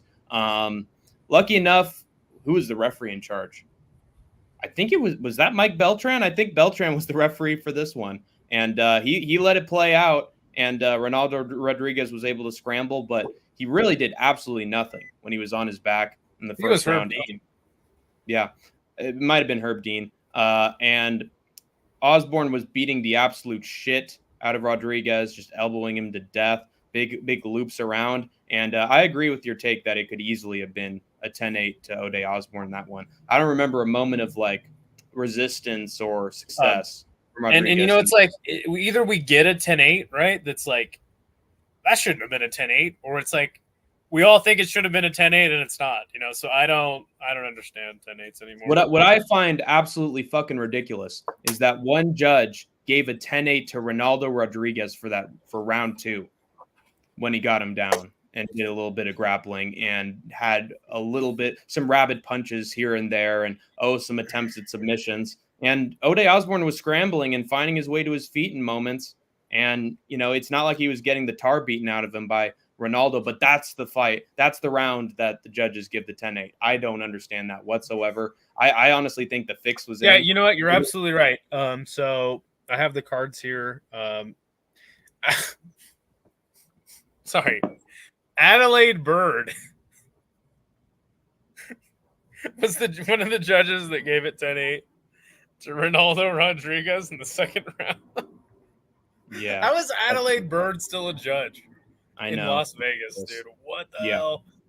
And then Ron McCarthy, surprisingly, John McCarthy's son was the other judge that had it 10-8 in the second round for Ronaldo Rodriguez. Fucking mind-blowing, dude. I don't know. And I agree with Isha that like if this didn't have absolutely horrible scoring and Ode Osborne won, I would have been like, wow, that was a great fight and the right guy won, and that was actually it was fun, but like, sad for, pay-per-view points with the potential star power, but it was a great fight. But I think that rotten decision, in my opinion, just soured me to the fight as a whole. Maybe that just sort of put some smog in front of my eyes. And I thought, it was an all right fight, but it was fun as long as it lasted. As far as abolishing the 10-point must system in the sport, I can understand that, just go to pride rules. I mean, obviously, I think all three of us, Isha, you, and me, are all in agreement that Japan has the superior rule set. What I'll say is the problem with 10-8s is like the margin for a 10-9 score is so wide. Like, you could win around really close and it's a 10-9, or you could win around pretty dominantly but not look like you're about to finish your opponent and it's still a 10-9. And the margin for a 10-8 is so small that it's like, it's a 10-8 because the guy almost got stopped, But yeah, as far as this particular bout, like scoring that second round of 10-8 makes absolutely no sense to me. Yeah. I mean, he was beating him up to be fair, with the elbows at one point. But I think even in that same round, like he was being told to do more off his back or in the top position. So it's like, how can it be a 10-8 if the referee's asking him to do more and threatening to stand the fight up? And then I think, honestly, O'Day Osborne did win the third round because I thought to myself as the fight was over, well, O'Day Osborne just won. I remember the only time that Ronaldo Rodriguez got in any offense was in the last, 30 seconds when he found his way on top. And, now he's throwing a few fists. And, he's trying to show that he's still in it. But O'Day Osborne stuffed all the takedowns and was able to have Ronaldo Rodriguez on his back, and he was beating him up. And I feel like the judges just remember the last 30 seconds of that round instead of the rest of it where O'Day Osborne was beating up and manhandling Rodriguez. So such a weird fight scored overall.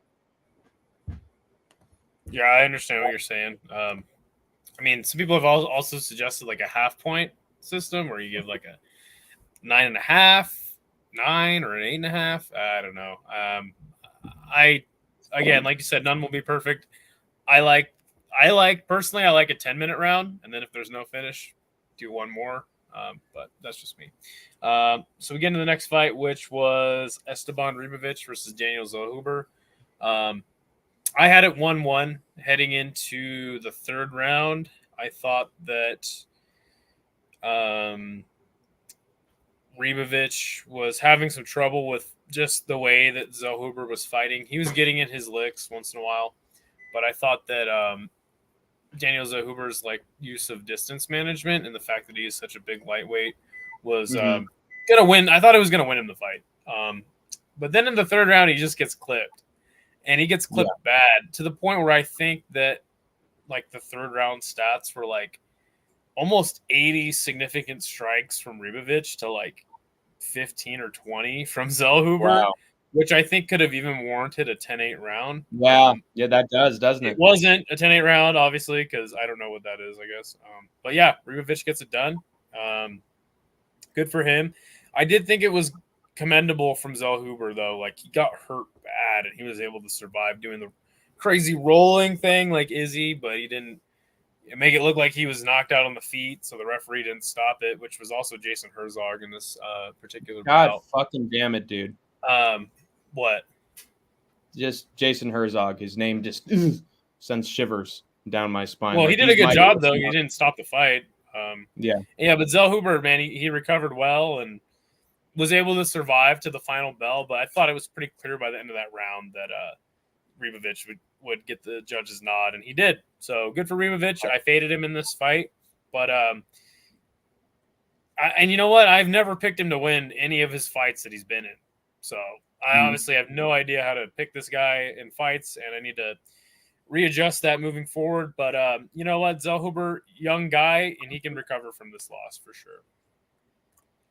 Well, this was definitely one of my sole bright spots in terms of my picks. And I think a rare bright spot in terms of me actually enjoying the action. The problem is that I was only able to watch 40% of it because the meth and the crack chose this moment to just completely time itself out and stop me from watching most of this fight. From what I did see, it seemed like Ribovic just barely outstruck Daniel Zellhuber in that first round.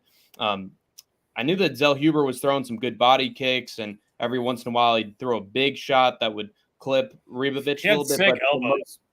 Yeah, he had good elbows, but for the most part, it was Ribovic who was just coming into the pocket and connecting with good combinations and 1-2s, body shots, leg kicks. Ribovic was always in it, whereas I felt like Zellhuber sort of took a little longer to hit him with a big shot. And sometimes the judges can favor volume and how much you're hitting the other opponent compared to, he hit him with the big one, but it took him 30 seconds to hit him with a good one. So that's what I remember from the first round. Then I remember somewhere in the second round, the footage just cut out. So I didn't know what was happening, but it seemed like that was the round where Zellhuber was sort of kicking Ribovic's ass a little bit and beating him bloody and finding good head kicks and knees up the middle and elbows, of course. And then somewhere in the third round, and then I tuned back into it, I just see Ribovic beating the absolute shit out of Daniel Zellhuber and just connecting rights and lefts, elbows down the middle. Like literally, Zellhuber's face is a fucking magnet for Ribovic's offense. And I just think, well, that's what's going to get him the third round. I think that Ribovic takes it. The crowd was just fucking ruckus, big energy. I guess good for Jason Herzog for not stopping it. Definitely resulted in a badass third round and a badass fight. And I just, from what the chat was telling me, it seemed like it was Ribovic 2-1. I had the idea that, oh, it's Mexico. They're going to pull a fucking Ronaldo Rodriguez and just give the Mexican the win since it's close in a sphere card. But no, they actually made the right choice, and they gave it to Ribovic, a very hard-fought win, and good for Ribovic. I just thought, when it came to the exchanges, I felt like Ribovic was more likely to land something big in the pocket since he just has such a great output. And I'm glad I was right, at least when it counted. He didn't get the knockout, but he definitely won the day. So great fight. Fantastic fight. A fight that was not very great, maybe for Diego Lopez, but definitely not for Brian Ortega, was Diego Lopez just whipping the absolute shit out of poor old Brian Ortega. Brian Ortega never had a moment in this. Thank you. What's that? Just thanking Ishii. He gave me a better stream source in the future. So thank you, Isha. But yeah, Brian Ortega never really had like a moment in this fight at all. I question why his striking is still like so far behind. Dana White and some other people were like giving Diego Lopez a hard time for not finishing Brian Ortega. And I sort of actually think that Dana White's theory on this fight was true, in that Diego Lopez just wanted to sub Brian Ortega just to see if he could, which he certainly tried in a few moments. But at least Brian Ortega didn't get beat up on the ground as much as he did against like Volk. But yeah, like this is a really bad look for Brian Ortega. And unfortunately, that's the biggest story of this fight, is how absolutely terrible Brian Ortega looked, other than the fact that Diego Lopez was like absolutely dominating them the entire fight. So yeah, don't know what you do with Ortega next. Yeah, what to do with Ortega? Well, he wants to go up to lightweight, right? But at this point, yeah, I figured we'd kind of talk more about it once you break down the fight yourself. Yeah. But what I remember is that it's just incredible. How is Lopez able to just crack his opponents within the first like 30 seconds or minute of that fight? Like, it's sort of incredible just how often he's able to do that. He's like a really good starter in his fights. And but then Brian Ortega also follows the pattern of being dropped early in his fights as well. So it's one of those reasons is why I actually picked Lopez to win by KOs, because both guys just have patterns of how they're getting knocked down or how they're knocking people down, where it's just going to mesh well, where Ortega is going to get knocked down early by Lopez, who knocks down his opponents early. And that's exactly what happened. First 30 seconds came in with a 1-2, perfect timing, dude. He's so fast with it. Starting out in the fights, and he didn't drop Ortega, but he definitely hit him really hard. And towards like later minutes of the first round, he started to wear out a little bit. He got the takedowns on occasion. Really great work on Ortega's back, just with just a bunch of big hammer fists and ground and pound. It was one-way traffic from Diego Lopez in that first round. That wouldn't be a 10-8, would it? I don't think it was, and I thought so too. Only one judge though, giving it 10-8 to Diego Lopez though, which is sort of strange, but yeah. So anyway, the second round, I will say that there are moments where Diego in the future could get caught on the feet, and for this reason, I think there was like a depressed little like subconscious of mine that was like, this dude isn't going to beat Ilia Topuria if they have a stand-up fight. That's what I was thinking, because it takes Lopez a while to like get into position so that he can throw the left hand, so to get the right hand. Like he like keeps himself grounded right before he throws. Like it's standing and trading. It's not like fluid. I'm coming in. Oh, I'm in the back foot for the counter. It's like, let's stand and trade right here, and I'm going to get the better of the exchanges. You can't do that with Ilia Topuria. he's going to get the better of that combination. Topuria, because he's always rushing forward and he's the one always moving and he's going to catch you, especially if you're staying still. So it's for that reason that I might fade Diego Lopez in the future, just because I think the stand-up is or technique is not good enough for a quick finisher like Topuria. But at the same time, definitely worked out great against Brian Ortega, who seemed pretty static himself, didn't have a lot of head movement, and terrible. There was one moment, and this was what I was scared of, because he didn't finish him in the first round. I thought, oh God, it's going to be Ortega and Rodriguez all over again, where he's going to pressure forward and then get the takedown. He's going to sub him, and then Ortega shoots for the takedown, doesn't get it. Lopez just slips right out of it. In perfect takedown defense from Diego Lopez. He didn't have to worry a second about Ortega's takedowns. He didn't have any. And then it was mostly just standing and trading in the pocket, and Lopez just got the better of Ortega the entire time. Ortega's stand-up is, I think it's been shit for quite a while. Like, there are guys that he's been dropped by who he should not be getting dropped by. Yeah, only bald Brian Ortega is a good striker. Exactly. So, I mean, he might have to, do some chemotherapy or shave the head and join some sort of group in order to, do very well in his future. But yeah, well, this was a batter from Diego Lopez. What's next for Diego Lopez and Brian Ortega, respectively? I think it would be smart. God, would it even be? It wouldn't be. Like, if I were Brian Ortega, I'd just try to fight some fucking scrub who's like outside the top 15, basically, to just get a tune-up fight. If that were at featherweight, I don't know who I can think of. From what I've heard, at least from Ortega himself and just the matchmakers, I don't think he wants to fight at featherweight anymore. Mm-hmm. So yeah. I think, I agree. And plus he's on he just beat Rodriguez though. It's so weird.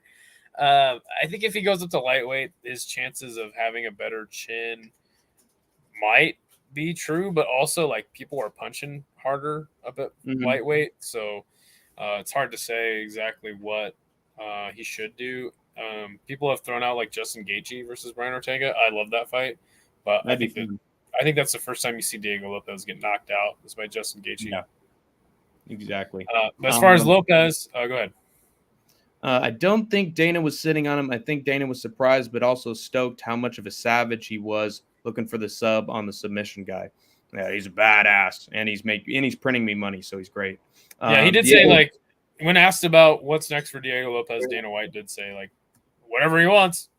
Yeah, so. One of the very few Mexican fighters on this card to actually stand out.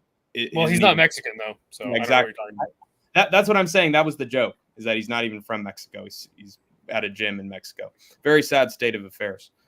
Screaming for a title shot was amazing. Cracked Ortega 3 more times with that left hook throughout the fight as well. Yeah, good timing with that. Ortega, I think, was biting down on his mouthpiece a bit more throughout. Yikes.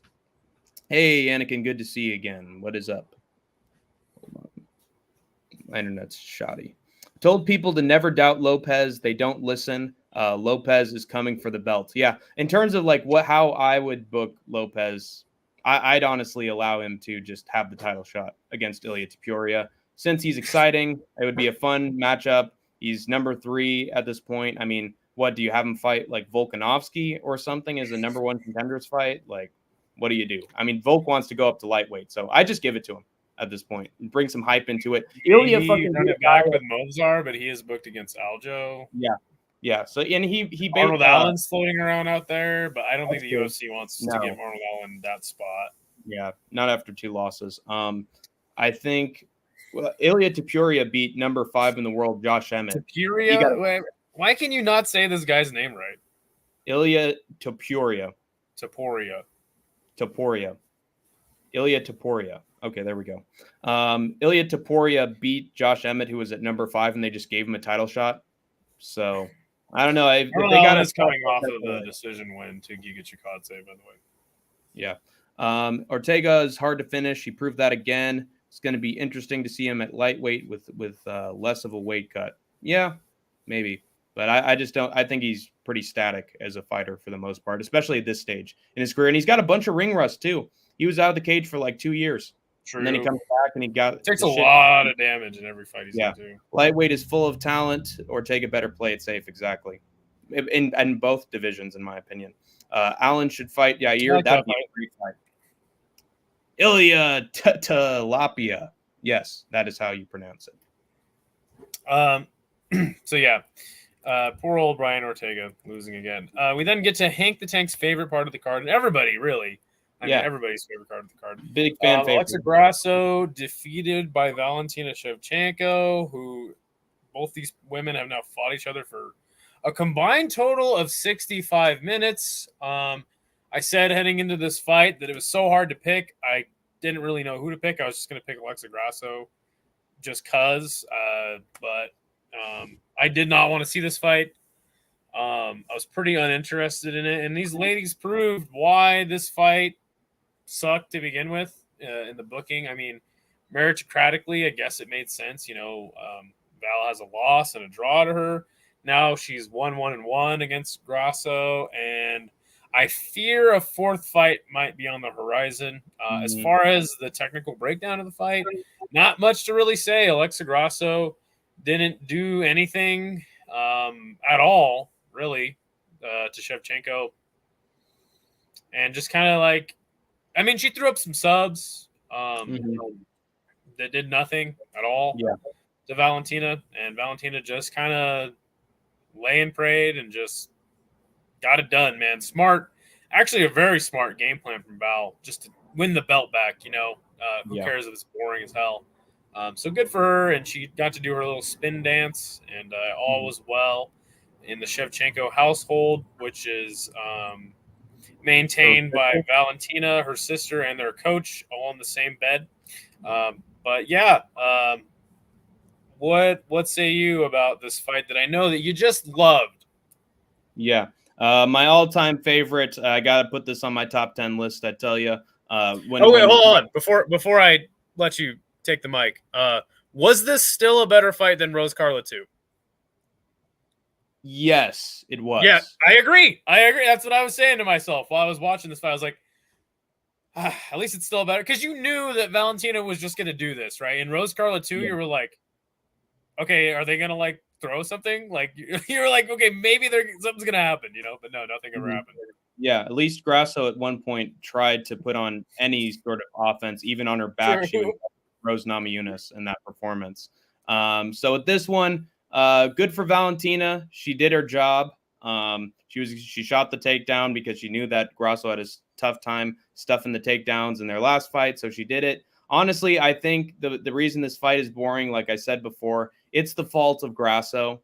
She looked shit on the feet. Wasn't a moment of success for her. She just came in with little pitter-patter shots and kept getting countered over and over again by Valentina Shevchenko, and then taken down mercilessly. Honestly, her closest moments to winning were her throwing up submissions, but they weren't able to connect. And then it was just one-way traffic for the rest of the fight. Unless you ask Joe Rogan. Yeah. Unbelievable. She's so good, man. Valentina's in trouble. She's in trouble here. She better be careful. Oh, she's out. Yeah, no shit, Joe. No shit, she's fucking out. That submission was never close. People forget about the MJJ, man. But not really good at all. Shevchenko did what she needed to do, and Grasso, she looks like a fucking shell of her former self. What the fuck was she doing in that fight? She's fought this woman 2 times, and you were able to stuff some of the takedowns before. You can't stuff a single takedown now. And then I was thinking as I was doing the fight companion, well, this is going to be the rest of the fight. And literally I was playing fucking Minesweeper and playing 8-ball pool in the meantime as this fight was going on, and occasionally turning my head to see what was going, or like my right eye was occasionally moving a little bit back and forth, and didn't miss much. So good for Valentina. She gets the belt back, and people are saying, oh, this is Valentina. This is the title fight where she needed to get it back, so that's why she grappled. No, she does this all the time. Towards the later stage of her career, this is just what she does. She's literally just fucking Gamrot. So she's going to keep Gamrotting to defend her belt, and God help us all. We're going to have some really fucking shitty women's flyweight title fights in the future. No, I mean, I actually think that women's flyweight is like the best division in the sport. Beside what you might think from what this title fight showed. I think that Grasso looked very small this time around Yeah. in relation to Valentina. I don't know if Valentina just like Weird. bulked up a lot or if Grasso just like lost muscle mass, but she looked tiny in there compared to Val. And I think that a lot of it had to do with just the fatigue of fighting Val so many times that it just wasn't, I don't know, interesting to her anymore. But talk to me about why you don't think that women's flyweight is the best division in the UFC right now. I don't like the top 5 at all. I like the women outside the rankings. They're fun, like Xiang Wang and then maybe I should have rephrased it. It's the deepest division in the sport right now as far as women go. Definitely got stacked talent, but I think in terms of what I've seen is like, main card fights at flyweight, I just remember a lot of them under delivering. There wasn't like a flyweight fight in like the top 10. I was like, oh man, that was a fantastic back and forth fight. I've thought that of strawweight fights in the past, not a bantamweight. It's fucking and that's why I thought it was strawweight for a long time. But I think as far as talent goes, I think that below, outside of the top 10, it's the deepest sport, deepest division in the sport right now as far as the UFC goes, in my opinion. Upon your rephrasing, I agree with you, but in terms of like top 10, no. Grasso defended her title better than O'Malley. No, because O'Malley every once in a while threw up a knee that actually stumbled Merab, so he actually had some offense in the stand-up. Grasso had none. Grasso needs to go to Dagestan to work on her wrestling, and I would match her up with Natalia Silva in the future. That'd be fun. Not bad. I like that. It's better than Fiora.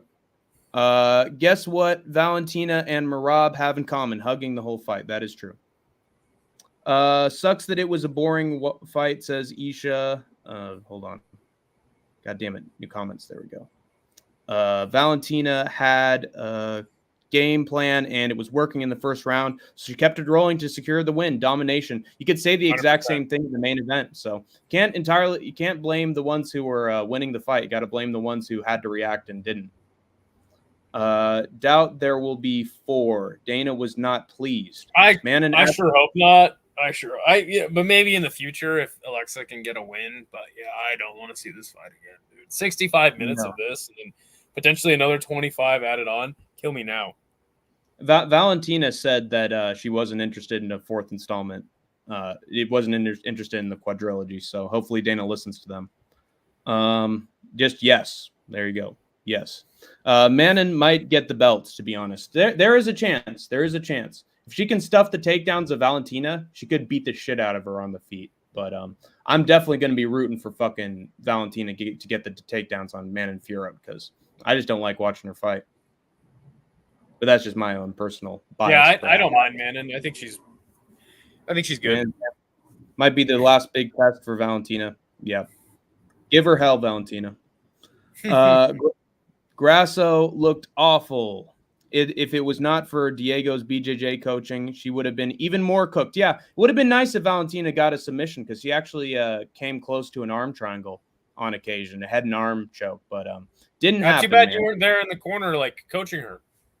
Yeah, exactly. I would have coached her fully to victory, man. I am the king of coaching fighters to arm triangle chokes. Trust.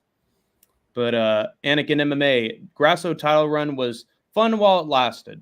It lasted one fight. Yeah, I think more like her being a champion was fun, not necessarily her title run. Yeah. But she had her fun moments on shorts where O'Malley and Merab are going back and forth. And, we all love the feet. We love the feet. We're just like Quentin Tarantino. We just can't get enough. Yeah, I didn't understand the feet thing. And then when I was watching Todenon's stream of this fight, some guy was spamming a GIF where she was showing her feet on webcam. Oh, so then I was like, "Oh, I get it now." Oh, there you go. She's fluky. I get it now. Okay, not saying I know that sounds weird, but because I'm not a fucking foot fetish guy. I think if you guys have a foot fetish, you need to be locked up somewhere. I'm just saying the fact that she showed it in that way makes sense why all you fucking weirdo people are attached to her feet because she put it out there like that. So and now that this happened, I feel like Pena will win versus Pennington. Fuck no, she sucks. She just throws herself forward like a fucking clown with her eyes closed. Unless Felder or Gooden are on the broadcast, I just turn all the way down. Perks of streaming. Can't listen to Joe anymore. That's nice. Well, I'll be fair to the UFC. I've kind of came to this. I had an epiphany watching one the other day. Every single one commentator has the same cadence. Oh my gosh. And it looks like they're getting a submission, or, it's like they all sound like that. And even Chaudhry himself sounds like that when he's talking about fights. All these other promotions have like commentators that sound very similar. And at least with the UFC, you get a different sound every single time. Yeah. It's because they switch in and out. They definitely right. That's what I'm saying. But they all have their own style of commentating. But I do agree that Joe Rogan is at this point insufferable. With the stand-up comedy too. If you think that Joe Rogan's last comedy special was funny, you do not know comedy, and you should just stop. Close your ears. Go deaf. Go deaf and go blind as well. She might as well be. She does it because it works. Hank can't blame her for that. Well, I can say that it's boring. I can certainly say that it's boring. Anyway, Lane. Grasso brought nothing last night. Disappointing. Yeah, again, I entirely blame Grasso for this mess. She was able to stuff the takedowns before, and she had absolutely nothing this time around, so blame Grasso. Sucks to watch, though, 100%. Especially with limited ground and pound. Yeah, that's another problem. See, that's another problem that I have, Isha. It's not just that she's on top and she's laying there. Like, they're really good submission experts, and I give them all the credit in the world. Like fucking Renato Moicano, who can fucking ground and pound, try to get a submission out of it with like a guillotine, scramble, try to win the fight. Even fucking Amarim, who has absolutely zero fucking musculature, is able to try to go for fucking submissions. But just to see someone who knows that they can but refuses to, that's when I get a little pissed off. How about the moment where she was in the guillotine on top of Grasso and she landed like 10 punches in a row like this? Mm-hmm. I was like, what? Yeah, weird, dude. Some fighters' brains are just on autopilot sometimes. Matua has a great comment for you. He says, Gamrot is amazing. He's really amazing at losing to part-time old washed fighters. He's really good at that and getting dropped. I get that. She's never expected to be champ based on her run title shot. Her being Val is the first time. Made a good story. Yeah, just the story of her, I guess, being the champ. Valentina's dialed in. Not going to doubt her again. Yeah, I understand that, man. Certainly have to reframe my thinking of Val. And heading into this fight, I heard some people just be like, when I was like, I can't pick against Norma Dumont, people are like, I can't pick it. I can't see Valentina losing 2 fights in a row, Hot take, Gooden, however you spell it, as good as Anik for how he calls fight. Yeah, John Gooden's fantastic. Too bad he doesn't get enough work since Dan Hardy got canned. Yikes. Whoa. I could beat Moicano with that bum. Pony Turkison. Yeah. Joe Rogan's a fine commentator. No, he's not. No, he's fucking not. He's terrible. I mean, if you're just like wanting to watch or have a commentator that's like a chill dude reacting to a stream, listening to his buddies, I think that his commentary is almost the same as when he does a fight companion with Joe Rogan or with Brendan Schaub. Joe Rogan. Mm-hmm. Well, City Life Project is 1-0 on Phony Turkison, so he's. We get to the main event. Merab Dvalishvili, however you want to say it, just fucking washes Sean O'Malley for 5 rounds. I was so happy watching this fight, as was Juiceman. Which, by the way, Juiceman, if you're still in here, please comment, and we will let you on the show. We would love to hear your thoughts on O'Sally, as you call him, losing the title. Rogan is better than Bisping. Depends on who is there with him, in my opinion. But yeah, totally will give you your spot, Juiceman, if you are still here, as we promised you that we would. In the first round, you had a very strange moment where Merab was yelling at Tim Welsh. And it was weird. And so definitely a bewildering moment, I think, for everybody involved, watching Merab call for timeout because he was talking to the cornerman of Sean O'Malley. And then pretty much all of the excitement and anticipation in relation to how the fight would go was sucked out of the building as Merab just easily got a takedown on Sean O'Malley. And Sean O'Malley was able to get back up quite a bit, but that's the whole point of fighting Merab is like he's going to just keep taking you down if you let him. And Sean did. And then later in the first round, Merab kissed O'Malley a bunch of times. And then Herb Dean got upset with him for that. And then Sean O'Malley like locked up a armbar, and then he was like grabbing the gloves, and then Herb Dean was like, no, you can't do that. He stopped the fight. He warned Sean O'Malley, which was very interesting seeing Herb Dean like actually enforce the rules, in my opinion. But yeah, and then the rest of the fight went exactly how you just thought it would go. I mean, from the first round. I think the first round was key. Like in the first 3 minutes, we would kind of see how the rest of the fight would go. And up until about the fifth round, when Sean O'Malley started to land body kicks on Merab, is when things actually kind of started to get interesting. There was some drama in that first, like last minute of the fifth round. But ultimately, Merab wins a 50-45, in my opinion. I think that maybe it was a 49-47 or 48-47 on one of the judges' cards. One judge gave – a few of the judges actually gave the third and the fifth to O'Malley. I think that you could give O'Malley the fifth round for sure. Yeah. But in my opinion, like Merab just completely washed in the whole fight. No, not really much different that I could see. And I think the reason that this was such a one-sided affair, I think, is due to Merab's strategy. He did a really good job. Just like O'Malley outsmarted Aljo, I think that Merab outsmarted O'Malley here in that he was taking just a lot of his time just, dancing around, making sure that he was on the back foot and spinning so that O'Malley had to come with him with 1-2 stances constantly. Yes, exactly. And making sure that O'Malley had to come first so that he could counter. Whereas O'Malley was able to beat Aljo because he was spinning around and on the back foot so that Aljo had to come forward with something so that O'Malley could counter him. Whereas Merab would counter O'Malley by shooting the takedown. And his takedowns were just so perfect here. Like, he is a far cry away from, his fight with Peter Yan, where he is constantly scrambling and shooting for takedowns and not getting them or not having them for long, and Yan gets right back up. I just thought, since O'Malley was able to stuff the takedowns of Aljo and stuff the takedowns of Peter Yan, he'd do it against a guy who seems to shoot takedowns and then not get them all the way. But, dude. Not the machine. He hooked him, dude. He didn't even need to be a machine here. Didn't even need the EPO. All he had to do was just fucking hold him, dude. He's getting way better. And I think we saw this with the Cejudo fight as well. He's getting so good at getting people down and then fucking cradling them and getting that on like side control and pulling the fucking neck to make sure that there's just no chance that they get up. I think that it's style dependent, but yeah, certainly. I mean, you can't doubt that he's improving. Yeah.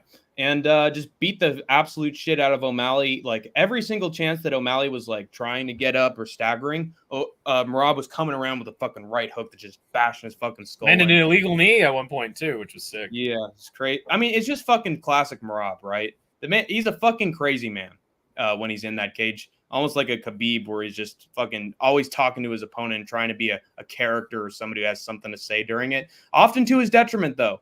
Like, he got on Herb Dean's bad side right out of the gate. And from what I heard from Tim Welsh, he was basically just saying, hey, make sure to calm down, O'Malley, and don't go too crazy in there. Stay calm. And then Merab was like, see what he's saying? He's saying something while I'm fighting. No, hate him. Fuck Team Welsh. Hey, stop talking. So it did feel like Merab is not the most emotionally stable individual in the world, but sometimes that is to his advantage, especially when he's in a dominant wrestling position where he's allowed to do that shit and give O'Malley a big smacker on the forehead, on the back. Classic fucking Merab right there, dude. And you can't help but like, hey, this guy's funny. He's fun and he's energetic and he can be exciting in moments. He's fucking stupid. He's dumb as a brick, but at the same time, he shows his personality very well. But I got to say, dude, he was really smart with his game plan. He just forced O'Malley to never be in a position to be a sniper. Always forced him to be in like a spot where, he's throwing some 1-2s up the middle, pressuring forward. But he did that the entire fight. And then when O'Malley's coming in, I got the takedown. there you go. You're done. And again, this was another fight where I was just like, this is going to be it for the rest of the fight. There's not going to be one moment where O'Malley just gets a big shot. Even O'Malley's not going to be able to get the chin at this point. He's too fucking compromised. Now it's round 3. It's pretty much over. And I was right, semi-right. But then there was a moment, I think Tim Welsh was telling O'Malley, dude, you got to get him with a counter. Got to hit him with something big, a knee up the middle.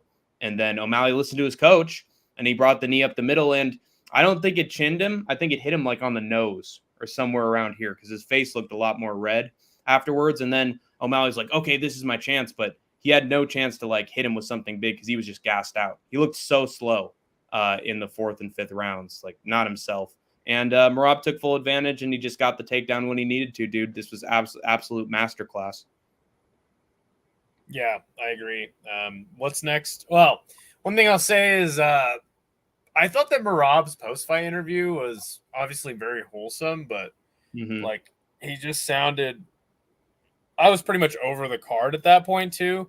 But, yeah, I don't think that his post-fight speech was very good. He sounded really unconfident and just like – they're like, oh, what do you want next? Like, Dana is my friend, and, I love Dana White, and, he changed my life. And it's like, dude, call out somebody. They're like, do you want to fight Umar? And he's like, well, I don't know. And then the crowd started booing for a second, and Umar was like there. I would have been like, Umar, get your ass in here. Let's face off right now. You know what I'm saying? You're the standout. He's like, well, I don't know, whatever, whatever Dana White wants is, because Dana White, he's the president of the UFC. And I was like, Merab, shut the fuck up. Just fucking, just sell your next fight to us, bro. He is so bad at talking. He's utterly horrible at talking. It's a press conference or it's a post-fight interview. The man cannot string a comprehensible sentence. So the only thing bad that Merab did the whole night, in my opinion. Oh, the post-fight interview? Yes.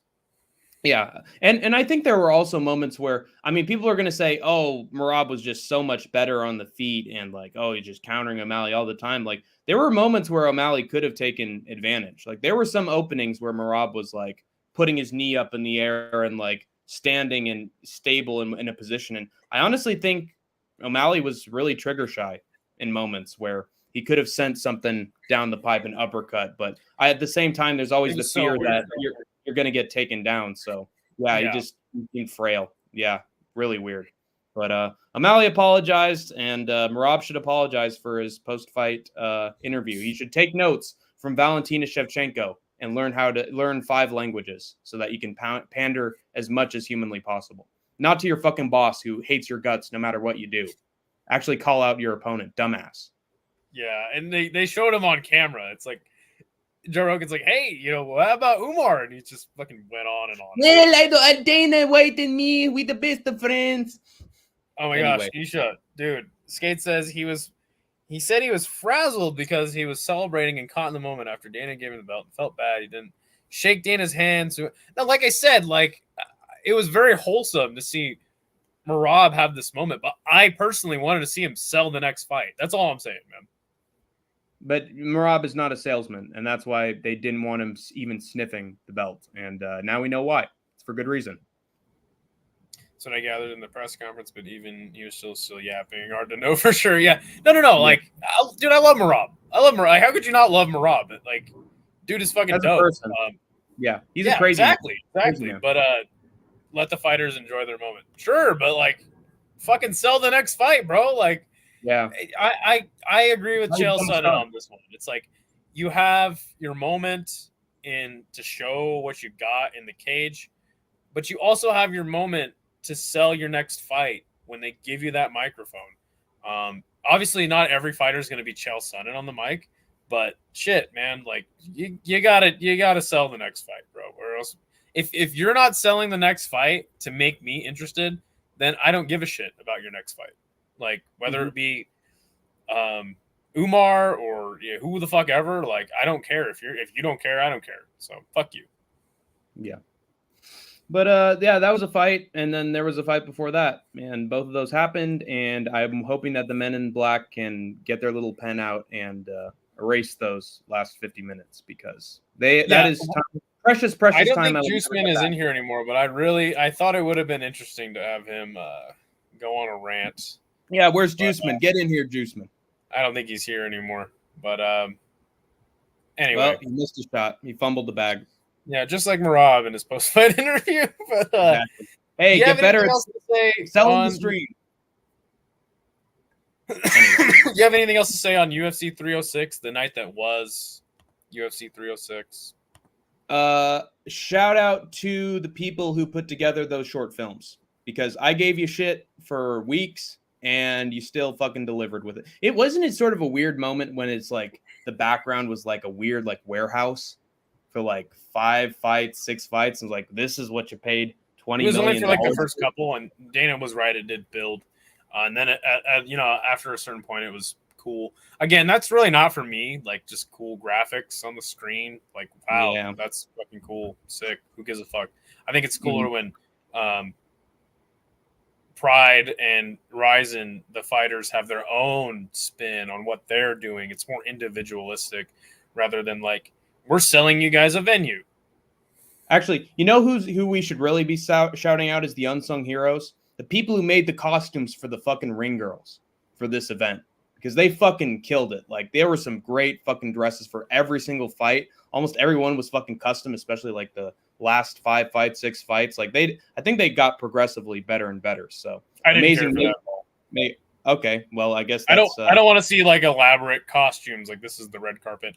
I want to see ring girls in skimpy outfits, and we got none of that. Well, it was thematic, Skatesman. You know what, AJ's right there with me. Costumes were whack. I love you, AJ. I don't want to see these girls. I don't want to see them in weird, stupid, fucking Mexican themed outfits. And one girl looked like Gold Dust. You know what I'm saying? Like, I don't care about that. Hey, there you have it. Well, we don't care about any of the theatrics unless it's in Japan. There you have it. Well, no, I'm like the reason why is because the pageantry in Japan allows fighters more individualism. You know, this was just like the UFC is the fucking shit we put on the show as exactly as you said, Hank. This is more for Dana and his fucking narcissism than anything else. Yes, I agree, but I got my own personal opinions. No, that's fair. Let me on. No, how about no? No, Sean Moody. So yeah, maybe okay. Upon retrospect, I'm not gonna fucking change my opinion on the card, man, because it's how I felt at the time, and I can't even be like objective looking back on it. I was just in a bad fucking mood, and there were certain things that irked me, outcomes, fights that irked me. So yeah, it literally gave me physical depression. So fuck this card, dude. Fuck this fear. Never go back. Fuck UFC 306. I don't give a damn, motherfuckers. You can fucking argue with me in the Discord. I don't give a shit. This show gave me depression, so fuck it. Let's move on. Well, the only thing that I'll say is MMA is supposed to be fun. Yeah, it's not. Sean or Riot, says AJ. Well, you might as well riot. And now Sean is trying to bribe us to be on the show. No, your internet is terrible, and this is a preview and breakdown like show. We don't have people on for those shows. This is just us. So yeah, you can't bribe. All right. Anyway, that's pretty much our closing thoughts, right? Yeah. There you have it. Let's move on to the next one. Tell them what they've escaped. You have escaped the war zone for now. And count it down, everybody. Count it down, chat. 1, 2, 3. Hey. Oh, yeah. I'm the champion, Valentino. We're having so much fun. Yes. MMA is supposed to be fun.